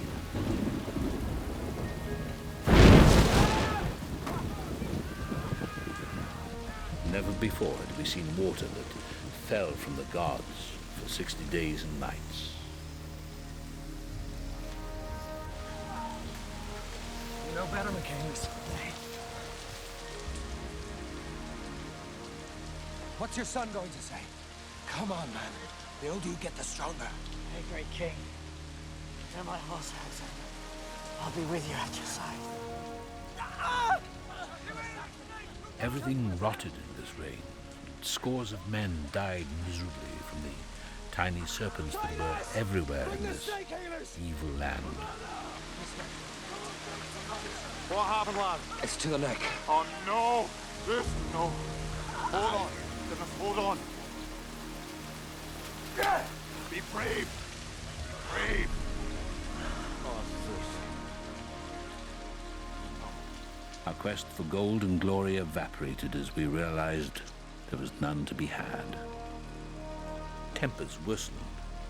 We massacred all Indians who resisted. And with the local water putrid, we drank the strong wine.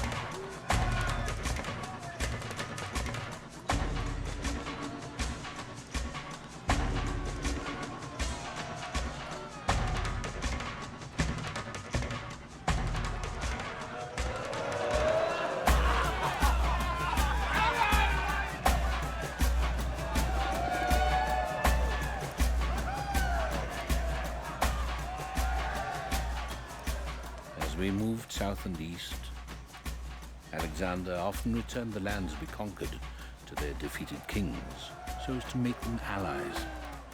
But this did not sit well with the army. We began to wonder, were we here for riches, or had Alexander, on some remorseless and crazed quest to imitate the glory of Heracles, forgotten them? One thing an army knows quickly in their bones is which way the gods are blowing.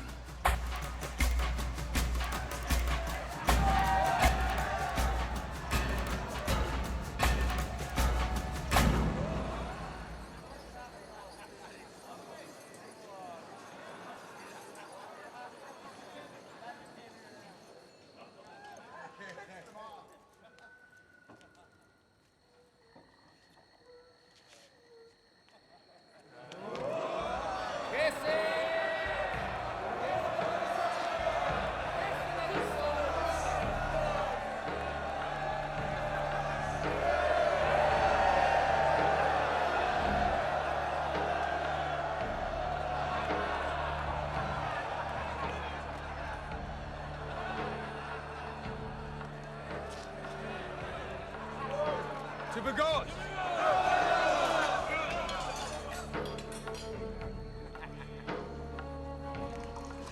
And to my mother's god, Dionysus. We're told by our Indian allies traveled here before Heracles, some 6,000 years ago, to a hero.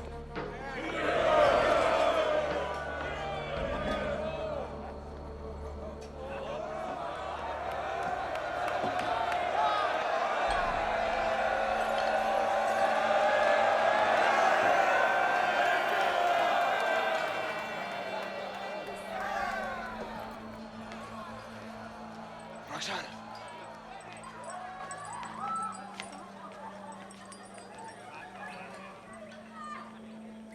You lose face. These Indians, they are a low, evil people. You don't try to understand them. I try.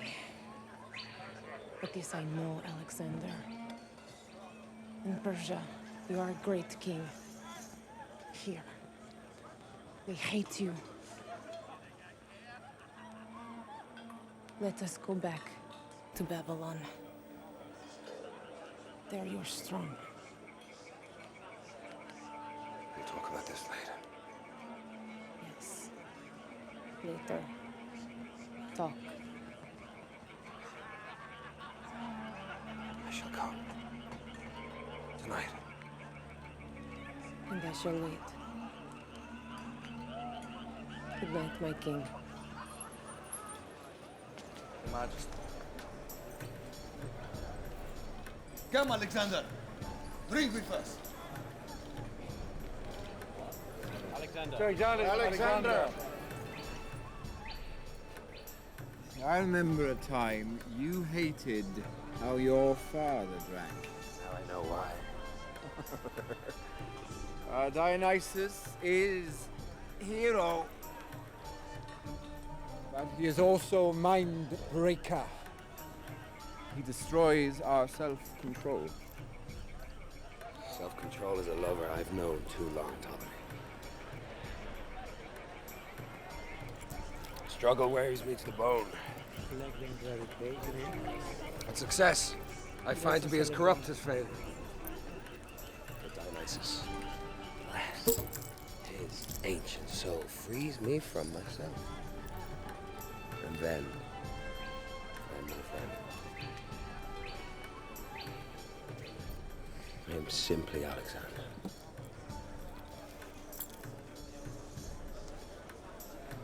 A toast to Megillus! And to the 30,000 beautiful Persian boys we're training to fight in this great army. And to the memory of Philip, had he lived to see his Macedonians transformed into such a pretty army. To Philip, to a real hero.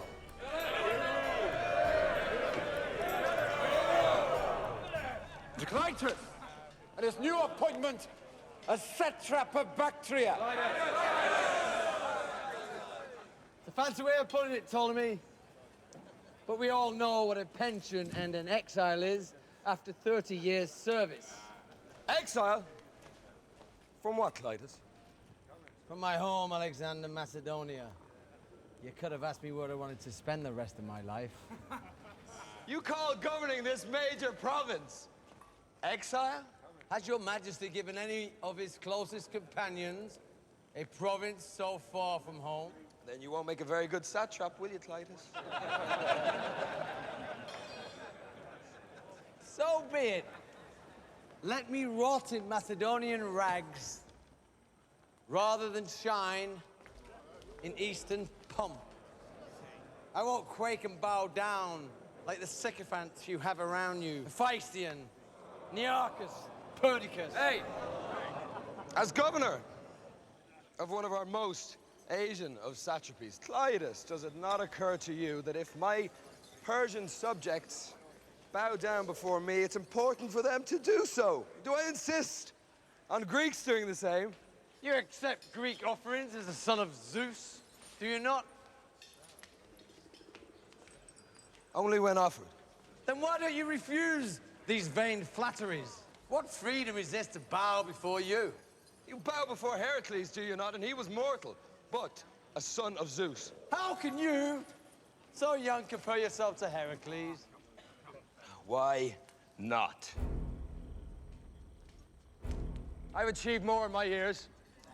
Traveled as far, probably farther. Heracles did it by himself. Did you conquer Asia by yourself, Alexander? I mean, who planned the Asian invasion when you were still being spanked on your bottom by my sister, Lanake? Was it not your father? Or is his blood no longer good enough? Zeus? Ammon, is it? You insult me, Clytus. You mock my family. Be careful. Never would your father have taken barbarians as his friends. Asked us to fight with them as equals in war. Are we not good enough any longer? I remember a time when we could talk as men, straight to the eye. None of this scraping, groveling. I remember a time when we hunted, when we wrestled on the gymnasium floor. And now you kiss them? Take a barbarian, childless wife, and dare call her queen? Go quickly, Clytus, before you ruin your life. Doesn't your great pride fear the gods any longer? This army's your blood, boy! Without it, you're nothing!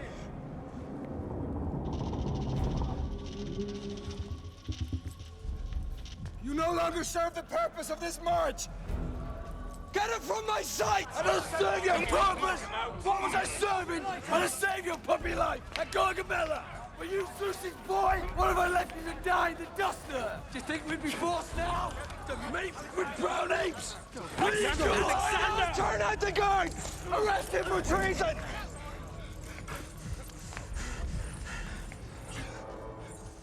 No one. Who's with him? Who's with him? I call Father Zeus to witness. I call you to trial before him. And we'll see how deep this conspiracy can take it! In the name of the gods, get him out of here! Now look at you! Great wide-ass Alexander! Hiding behind his furry god! Oh, are you too great to remember whose life was served by me? I am more man than you'll ever be! Never! Alexander! Come on! What a tyrant you are! The evil tyrant you've become, Alexander. You speak about plots against you? What about poor Parmenion? Yeah, serve you well! Look how you repaid him! Made me to you fouled him! Have you no shame? You are grateful wretch! No one, not my vilest enemy, has spoken like you to me! Hear what I say! Despot! False king! You! You barbarian mother-living shame!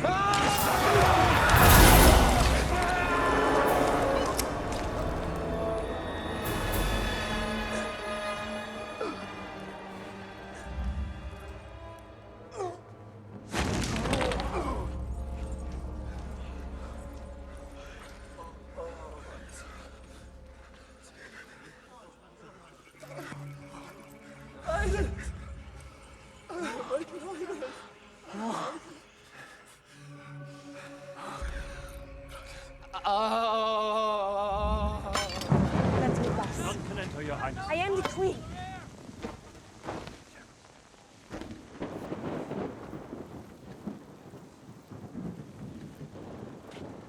I want to see him. I've waited 3 days. He says none. Not even you. He needs me. No, he doesn't. And he needs you. Hephaestion, you make a mistake. The army grows restless, questioning. Alexander. They need your reassurance. Yes. Like an old lover, they forgive, but they will never forget. He was an aging drunk. He was my friend. Sister Lanake nursed me. And how did I repay her? 2 brothers dead fighting, and by my own hands, her last remaining blood. What will she do but weep on the day of my birth? You know more than any great deeds done by men who took and never regretted. Dear Alexander, pity and grief will only destroy you. Have I become so arrogant that I am blind? Sometimes to expect the best of everyone is arrogance. And Clitus spoke true. I am become a tyrant. No. But perhaps a stranger. You've gone too far. They don't understand you anymore. They speak of Philip now as if I were a passing cloud, soon to be forgotten. I've failed utterly. You're mortal. And they know it. And they forgive you because you make them proud of themselves. Philip once said that there's a titan in all of us. As they wait mixed in our ashes.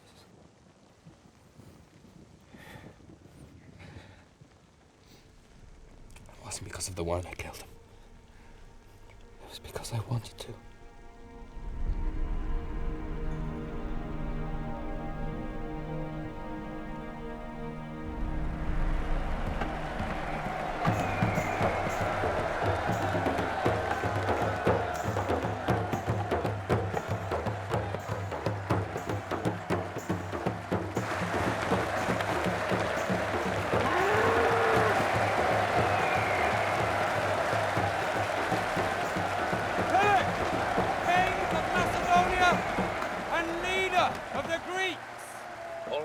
I've waited to see Greeks grovel with respect for Macedonia. Today is that day.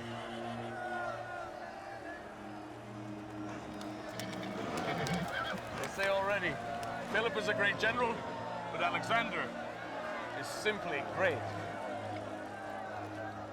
But if you ever insult me again, I'll kill you.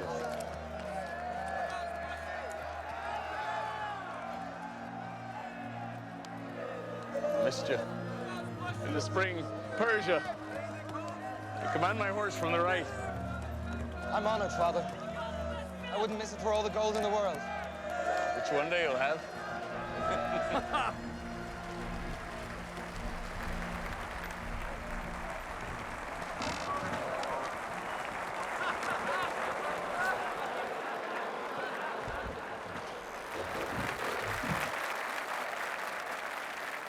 Making himself a 13th god. He's drunk so much wine, my poor Philip. He's lost his mind. Your Majesty? Petals.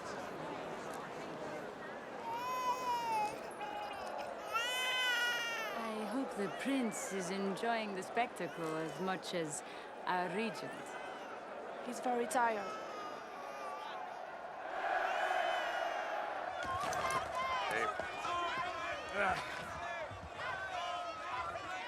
Zanius, bring the rest of the guard. Royal Guard! To the arena! March! No guard, Your Majesty. In all this crowd, Greeks all over the place. Clitus. Clitus. This man you can always trust, Alexander. Treat him as you would me. Guard your back for you. Yes, Father. My people are guard enough today, Clitus. Let these Greeks see for themselves how I can walk through my people. Then let them call me tyrant. Bring the main guard in after my entry only. Clitus, make sure the wine flows steady all day. I want them to like me.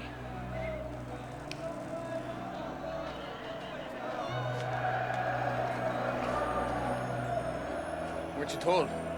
I go in alone. Follow with the main guard.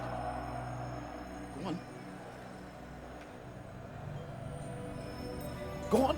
Father, it's best I go with you. You want the world to say you're my successor? Is that what she wants? Oh, don't look so hurt all the time, Alexander. Be a man. You count yourself lucky you're here at all today, after your public display. By Heracles, by Zeus, by all the gods, obey me this once! Have courage, Father.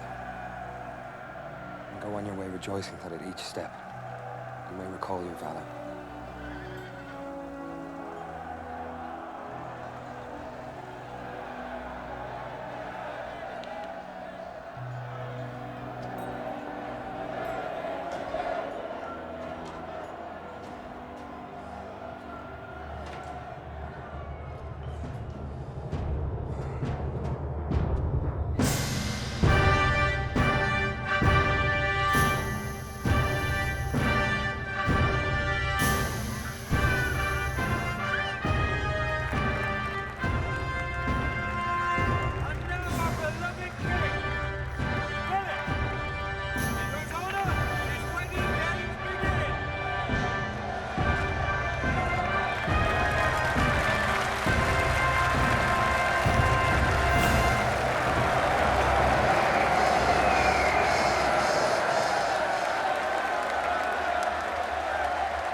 I told you.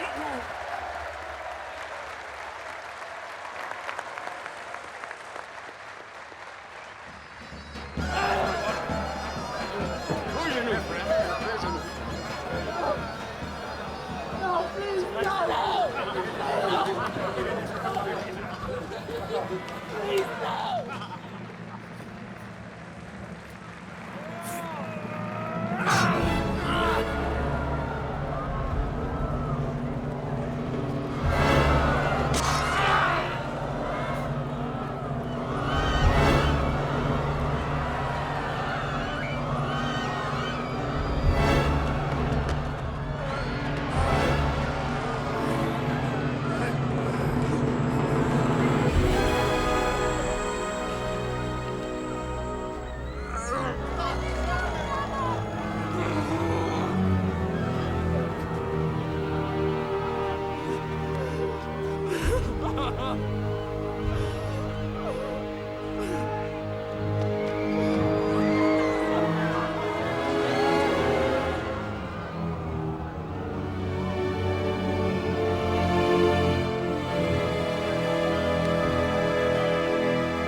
Because it was meant to be. This isn't how I wanted to become king. No one blames you. They blame me already behind my back. It's secret. Slander is not power. Shame is. my father? Tell me. Tell me, or shall I put you on trial for his murder? Hussein. He had help! Did you help him?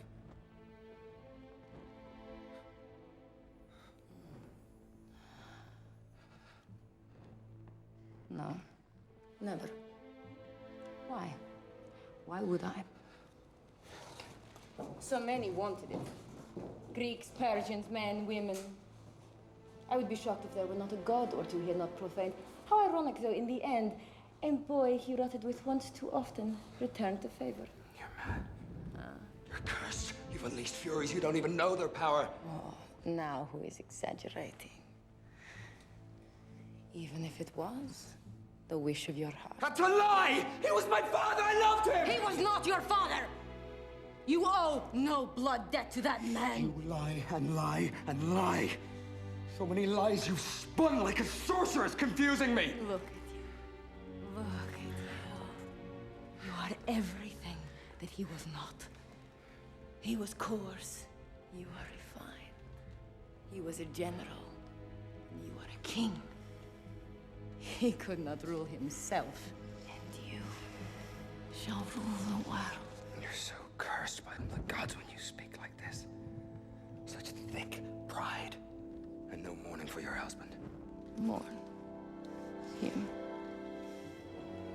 What do you know of Philip? No, Alexander. Zeus is your father. Act like it. My first act would be to kill you! You murdered me in my cradle. You birthed me in a sack of hate. Hate you have for those stronger than you. Hate you have for men. I taught you my heart, Alexander. And by Zeus and Dionysus, you grew beautiful. Damn your sorceress soul. Your soul is mine, Alexander. No! No! You've taken from me everything I've ever loved! Made me you! Stop it! Stop acting like a boy! You're a king! Act like one. Parmenion is with us for once. Execute Atlas without delay. Then confiscate their lands and root out that family forever. Never. Laugh, you monster. You heartbreaker. How will you live out a year like this? Have you learned nothing from Philip? No. From you, mother.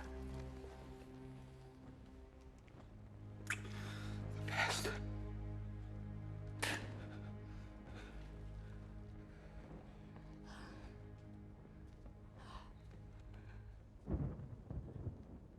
What have I done to make you hate me so? One day, you will understand this. But I have only you in my heart. I know what you need. Now is the time. The gods favor you. Great wealth, power, conquest, all you desire. The world is yours. Take it.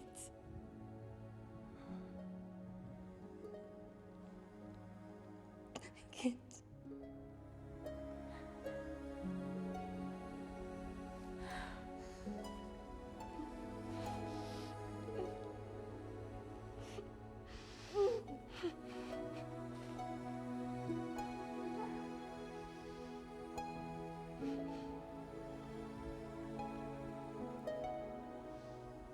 He never saw his mother again. And while he was away fighting the northern tribes, Olympias had Philip's new wife, Eurydice, and her infant son murdered. By necessity, Alexander had her uncle, Attalus, executed.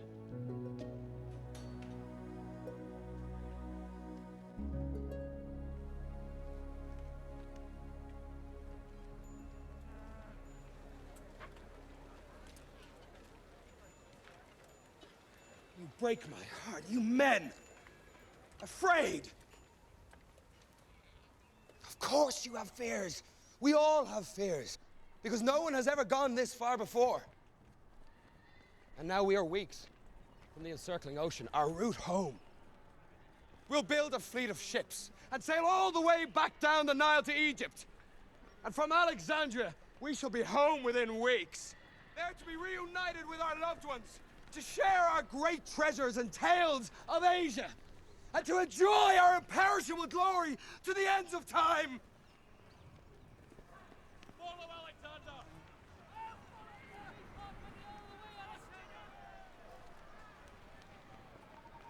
What? Silence?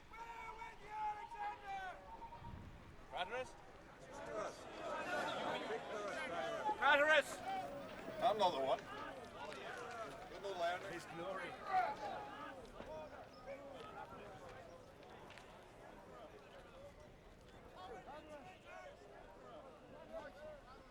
My king, I'm a fighting man.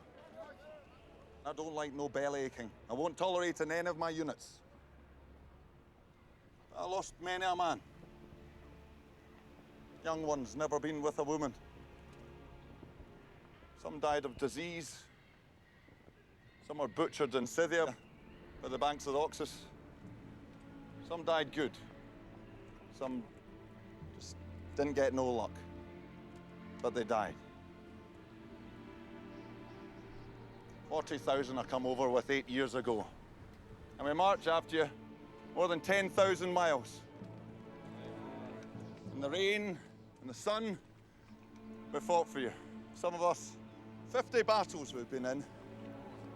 We killed many a barbarian. And now when I look around, how many of them faces do I see? And now you want us to fight more of these crazy monkey tribes east of here. We hear talk of thousands of these elephant monsters. Across 100 more rivers. Craterus! Good Craterus. Who better than you to speak? Most noble of men. But you know there's no part of me without a scar or a bone broken. By sword, knife, stone, catapult, and club, I've shared every hardship with all of you. And you have, my king, and we'll love you for it. But by Zeus, too many have died. You have no children, Alexander. And we're just humble men. We seek no disturbance with the gods. All we wish for is to see our children and our wives and our grandchildren one last time before we join our brothers in that dark house they call Hades. Yes. You're right, Craterus. I have been negligent. I should have sent you veterans home sooner, and I will. The first of you shall be the Silver Shields. And then every man who served 7 years, with full pensions from our treasury. And respected, rich, loved. You'll be treated by your wives and children as heroes for the rest of your lives. And enjoy a peaceful death. But you dream, Craterus! Your simplicity long ended when you took Persian mistresses and children, and you thickened your holdings with plunder and jewels. Because you've fallen in love with all the things in life that destroy men. Do you not see? And you, as well as I, know that as the years decline, and the memories stale, and all your great victories fade, it will always be remembered. You left your king in Asia. For I will go on with my Asians. To the jackals while you're there, Alexander! We come for you, and you just stutter! Shame! Alexander! We want to see our wives and children before we die.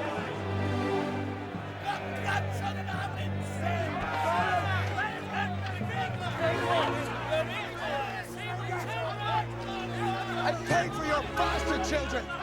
I've taken nothing for myself, and all I've asked of you was 1 more month. Shame! That's your king!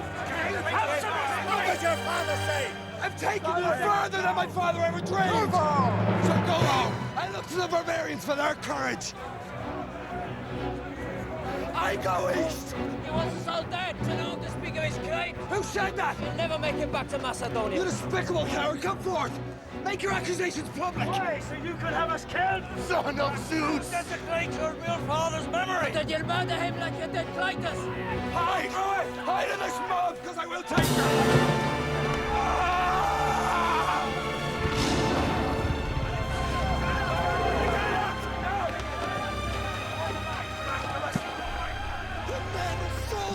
My honor, my paternity! Arrest him! And him! Yes! And you, this loudmouth Demetrius, you call me murderer! I have no such blood on my hands! Back off! Yes, you know the pain of treason. Archaeus! You mock my shame for Clitus, and you tell me that I would harm a hair of my father's head. Arrest him! After all I've done for you, you swine! You cowards! Traitors! Stand! Come on, then! Where are your daggers? In smashing the mutiny and executing the ringleaders, he did nothing, to my mind, that any general in wartime would not have done. But clearly the army was divided.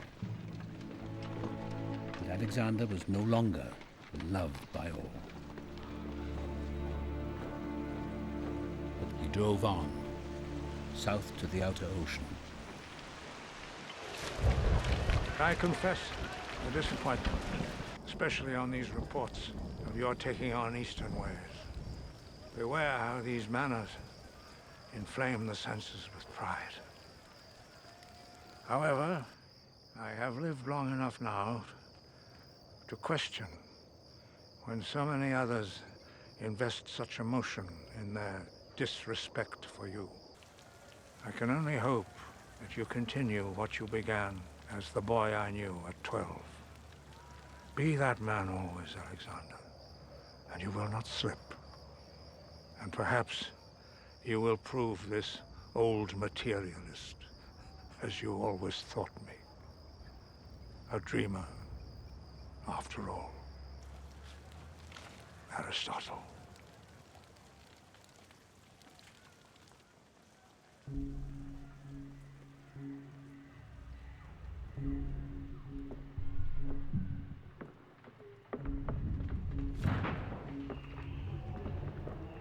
Be calm. Together we are strong as gods. Cover with your left. Strike hard with your right. Fear is rot. A waste of time.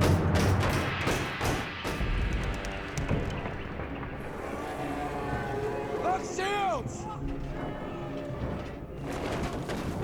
Battle positions!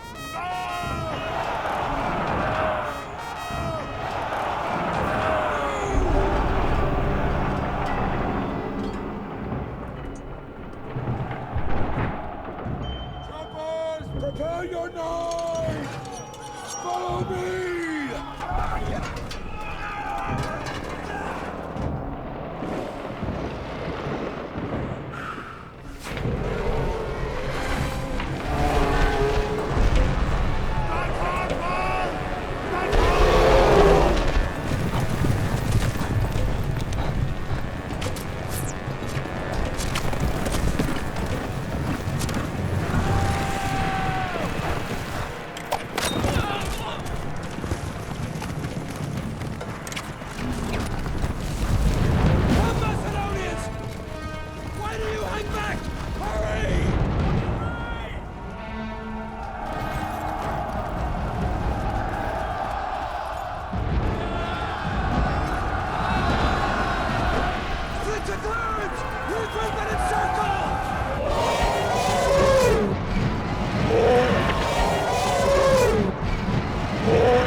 Everybody, Vinegar, write to Farnacus and tell him return to the center at once. Yes, sir. Lucius, find a fight scene at the riverbank and bring all cavalry to the center. Yes, my king. We must reach Kronos before it's too late.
Fear not, my friend. Cephalus. 'Tis only summoned shadow. Cephalus and Alexander. One last time. It's you and me. Isn't it a lovely thing to live with great courage and to die leaving an everlasting fame? Macedonians, why do you retreat? We want to live forever! In the name of Zeus, attack!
bloodiest of his battles.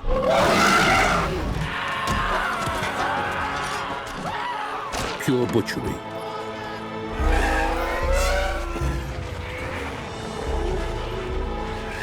We'd never be men again.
Men of Macedon, we're going home.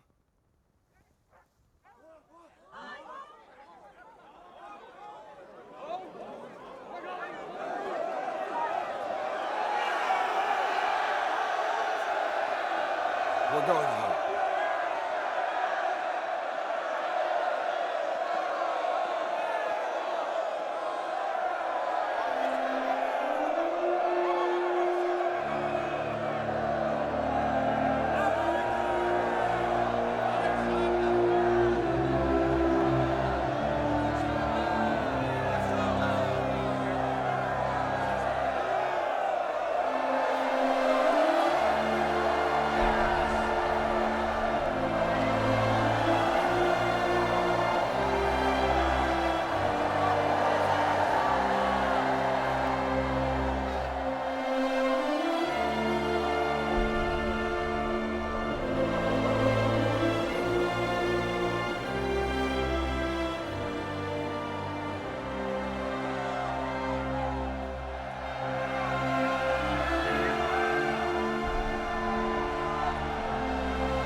His life should have ended in India.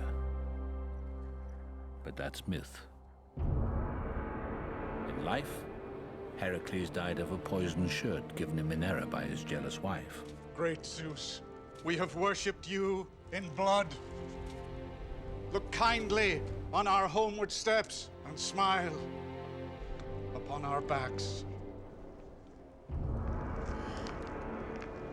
May all those who come here after us know when they see this altar that Titans were once here.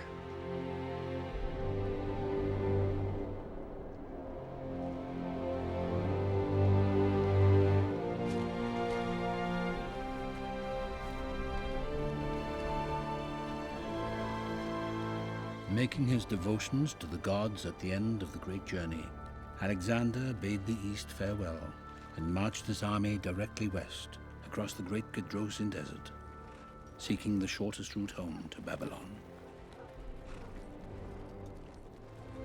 Here, he watched helplessly the cruel breaking of his army, not by any human fault, but by nature. To this day, there is no accounting of how many died. It was the worst blunder of his life.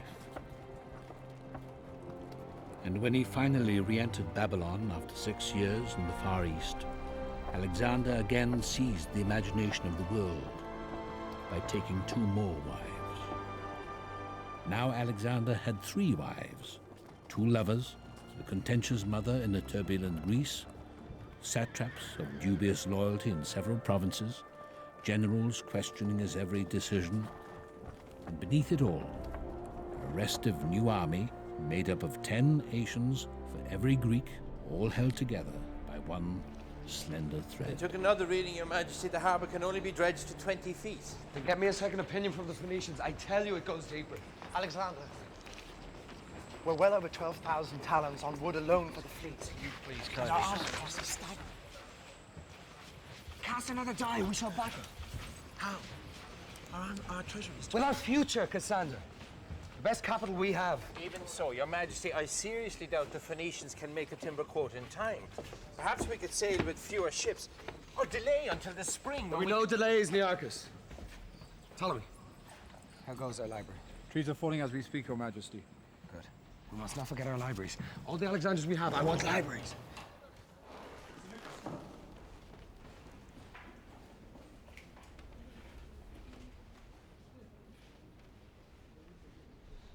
Just last night, he was... It's the water, Your Majesty. He mixed it with the wine. But how can this be? Typhus of India? Oh, I wouldn't tax yourself, Your Majesty. A few good nights' rest will do it. But no wine or cold chicken or the regimen of care that I've put in place. Come, Doctor.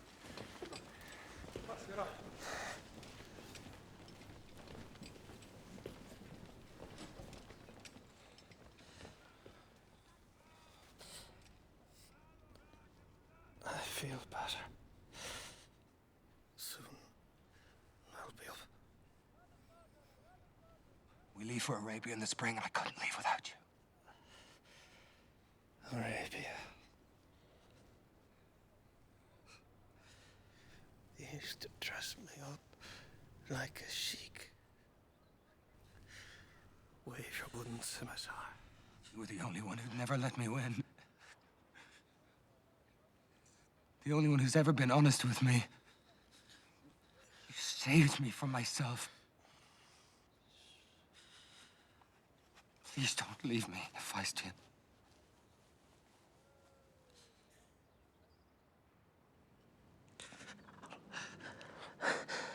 I remember the young man who wanted to be Achilles, and then outdid him.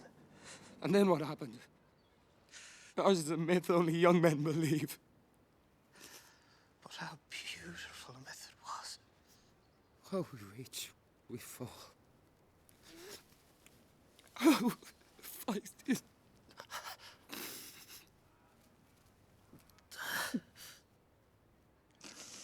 I worry for you without me. I am nothing without you. Come, fight, Hephaestion. We will die together. We'll have children with our wives, and our sons will play together as we once did. 1,000 ships will launch from here, Hephaestion. We'll round Arabia and sail up the Gulf to Egypt. From there, we'll build a channel through the desert and out to the Middle Sea. And then we'll move on Carthage. And that great island, Sicily, they'll pay large tribute. After that, the Roman tribe, good fighters, will beat them. And then explore the northern forests. And out the pillars of Heracles to the Western Ocean. And then one day, populations will mix and travel freely. Asia and Europe will come together. And we'll grow old, Hephaestion. Looking out our balcony at this new world.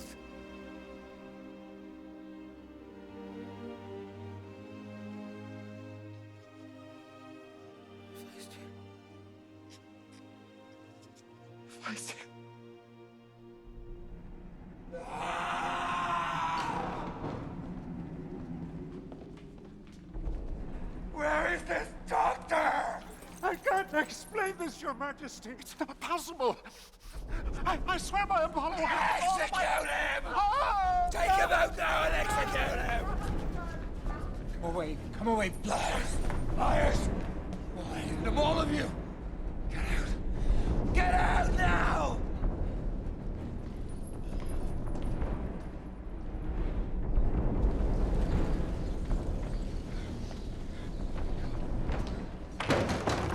Be gone with you! Harpies!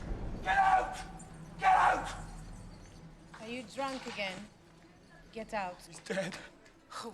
Many hated him. But I don't think any other would have dared. Faisal is dead. Are you mad?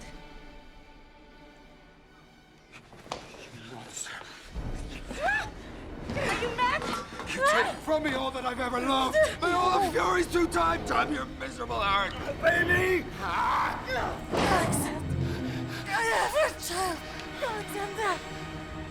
Alexander!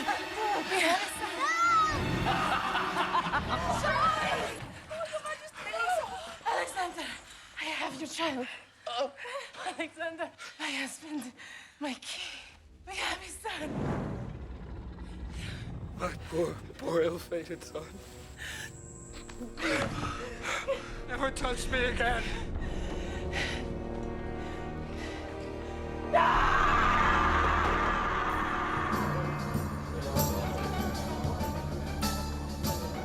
One last toast! For the daughter.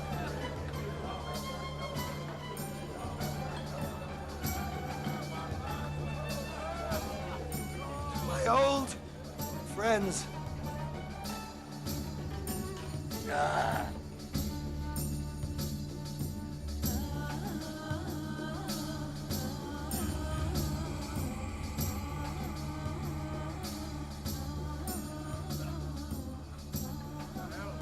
And to the myths.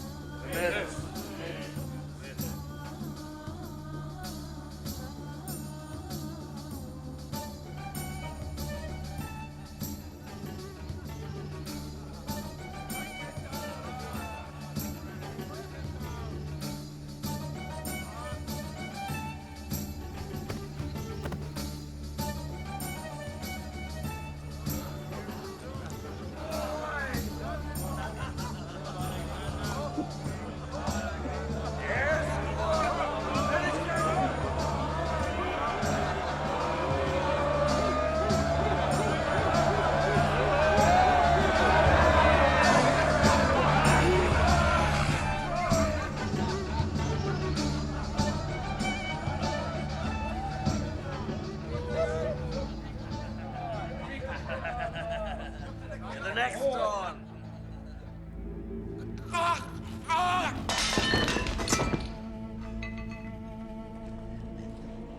The gods. It's because we threw first. The Titans.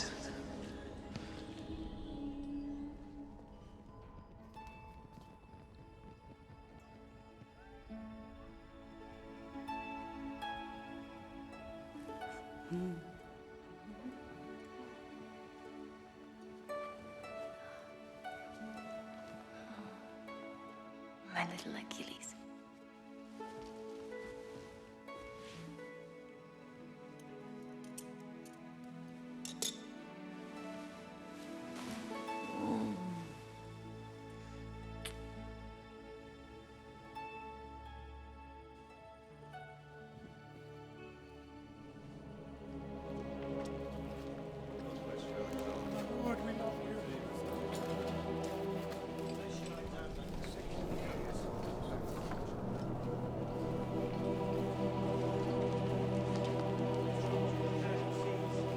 my lord.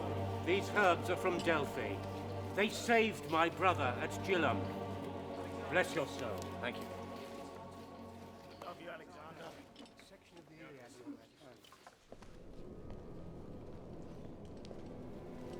Alexander.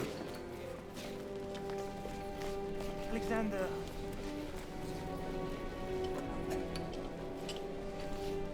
We love you, Alexander.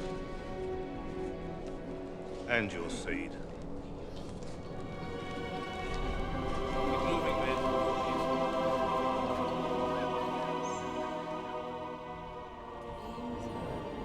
Yes. Come.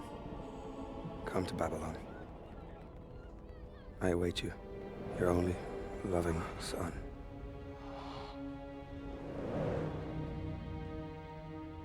No. It's not enough for the man. Goes.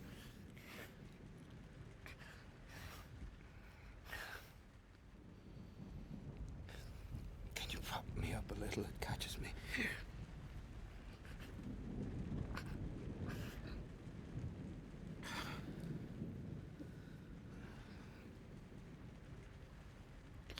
Been so idle.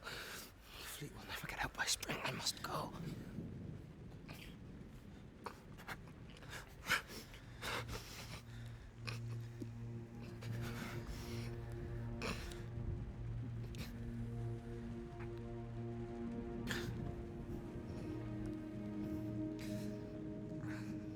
You have given me all. And you have given me the happiest times in my life, Alexander. Happy. What is happy? Well, when your mind and body are stretched to breaking, when you have no thought beyond the next, you look back then. There it was, happiness. And the doing, never the thinking. Still, you have made me so happy.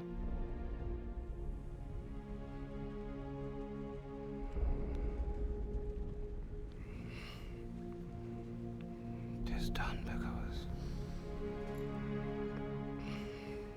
it is done.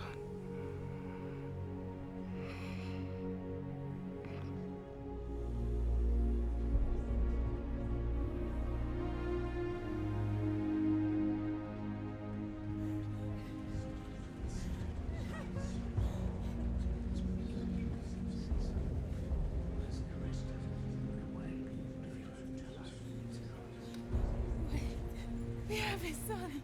Alexander. Wait. Wait. Vultures. Wait. We have a son. Just 3 months.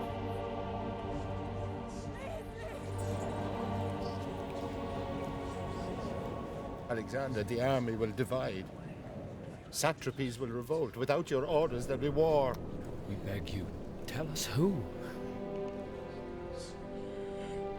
Who will rule this great empire if you leave us? Who do you want, Alexander? We beg you, tell us now. Tell us who you are. The myth becomes real.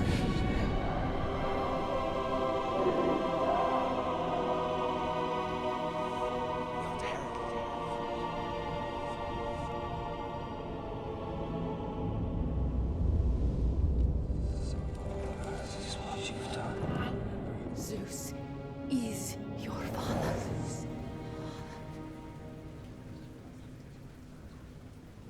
Who will it be? Pray tell us who. What did he say? It's the best. He said the best. What? No. Oh, he said the Kratos. The Kratos? Where will you see Kratos?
10th of June, a month short of his 33rd year, Alexander's great heart finally gave out.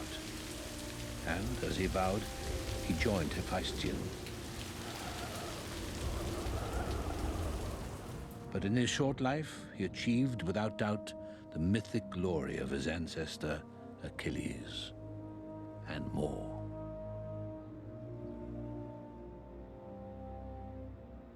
Olympius's transgression in the murder of his father is, to my mind, a probability.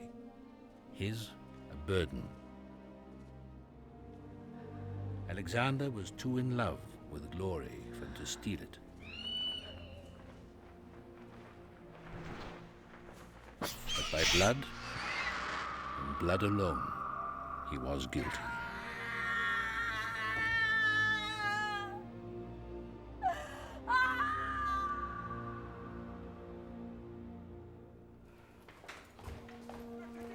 Hold the doors. The body stays in Babylon. The body belongs to Macedon.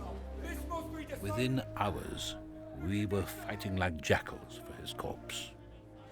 The wars of the world had begun. 40 years, off and on, they endured. Cassander in Greece, Craterus and Antigonus in Western Asia, Seleucus and Perdiccas in the East, myself in Egypt, until we divided his empire in 4 parts. We are not we are the future. I think Alexander would have been disappointed in us.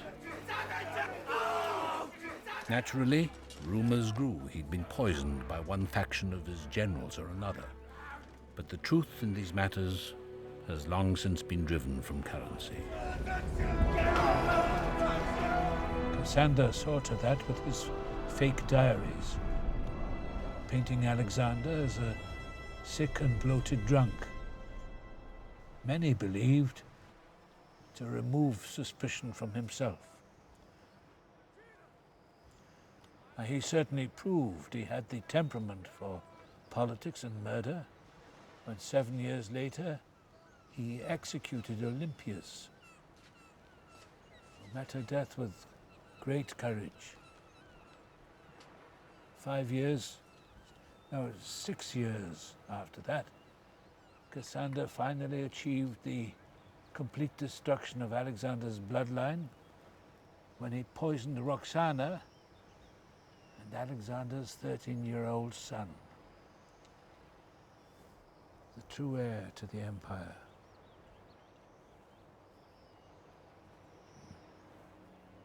But Roxana, too, like Olympias, played by stern rules, supported by several generals. Days after Alexander's death, she had Statira poisoned. There was reason enough for some to believe she was the one behind Hephaestion's sudden demise, but this is unproven in my mind. Pagoas disappeared from the histories entirely. A wise move, perhaps. But I will say his love and devotion for Alexander were unquestionable and extraordinary.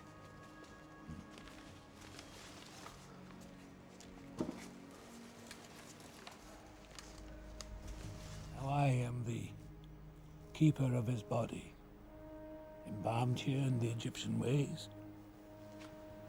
I followed him as Pharaoh, and have now ruled 40 years.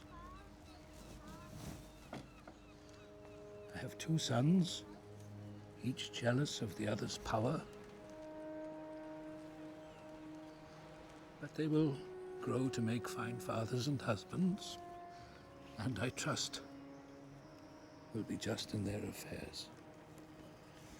But they have never seen the great cavalry charge at Gaugamela, or the mountains of the Hindu Kush, when we crossed 100,000-man army into India.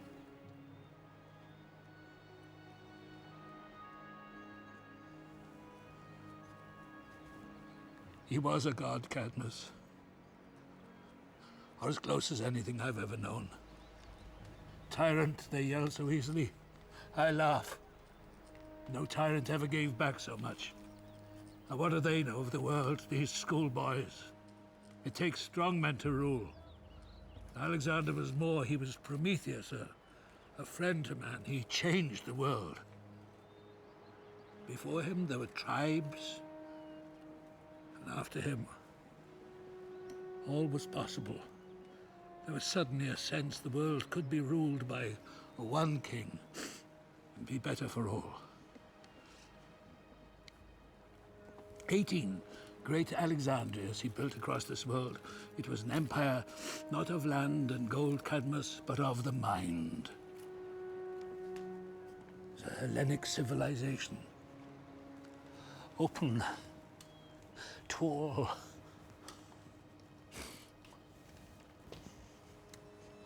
But the truth is never simple.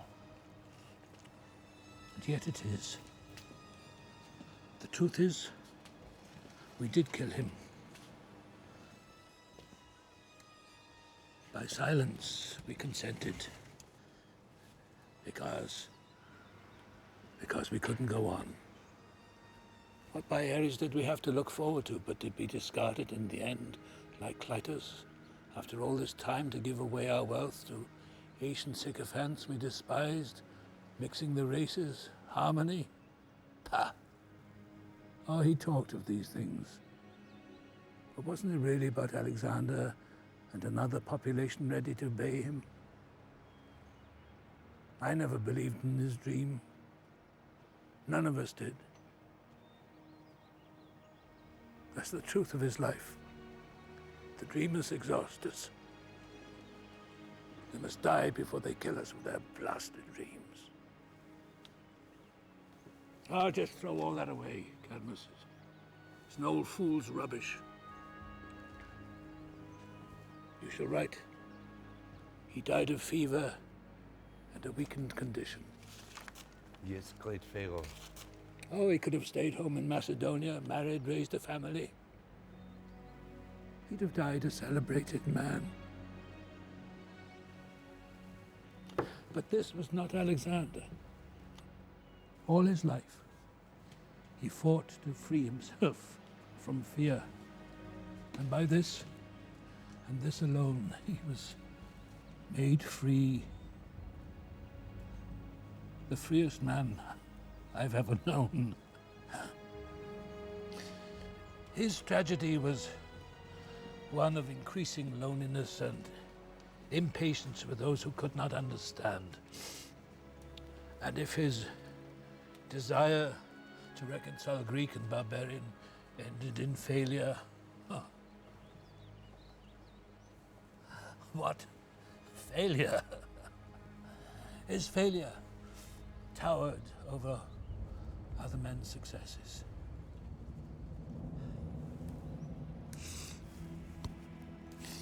I've lived long life, Cadmus, but the glory and the memory of man will always belong to the ones who followed their great visions. And the greatest of these is the one we now call Megas Alexandros, the greatest Alexander of them all.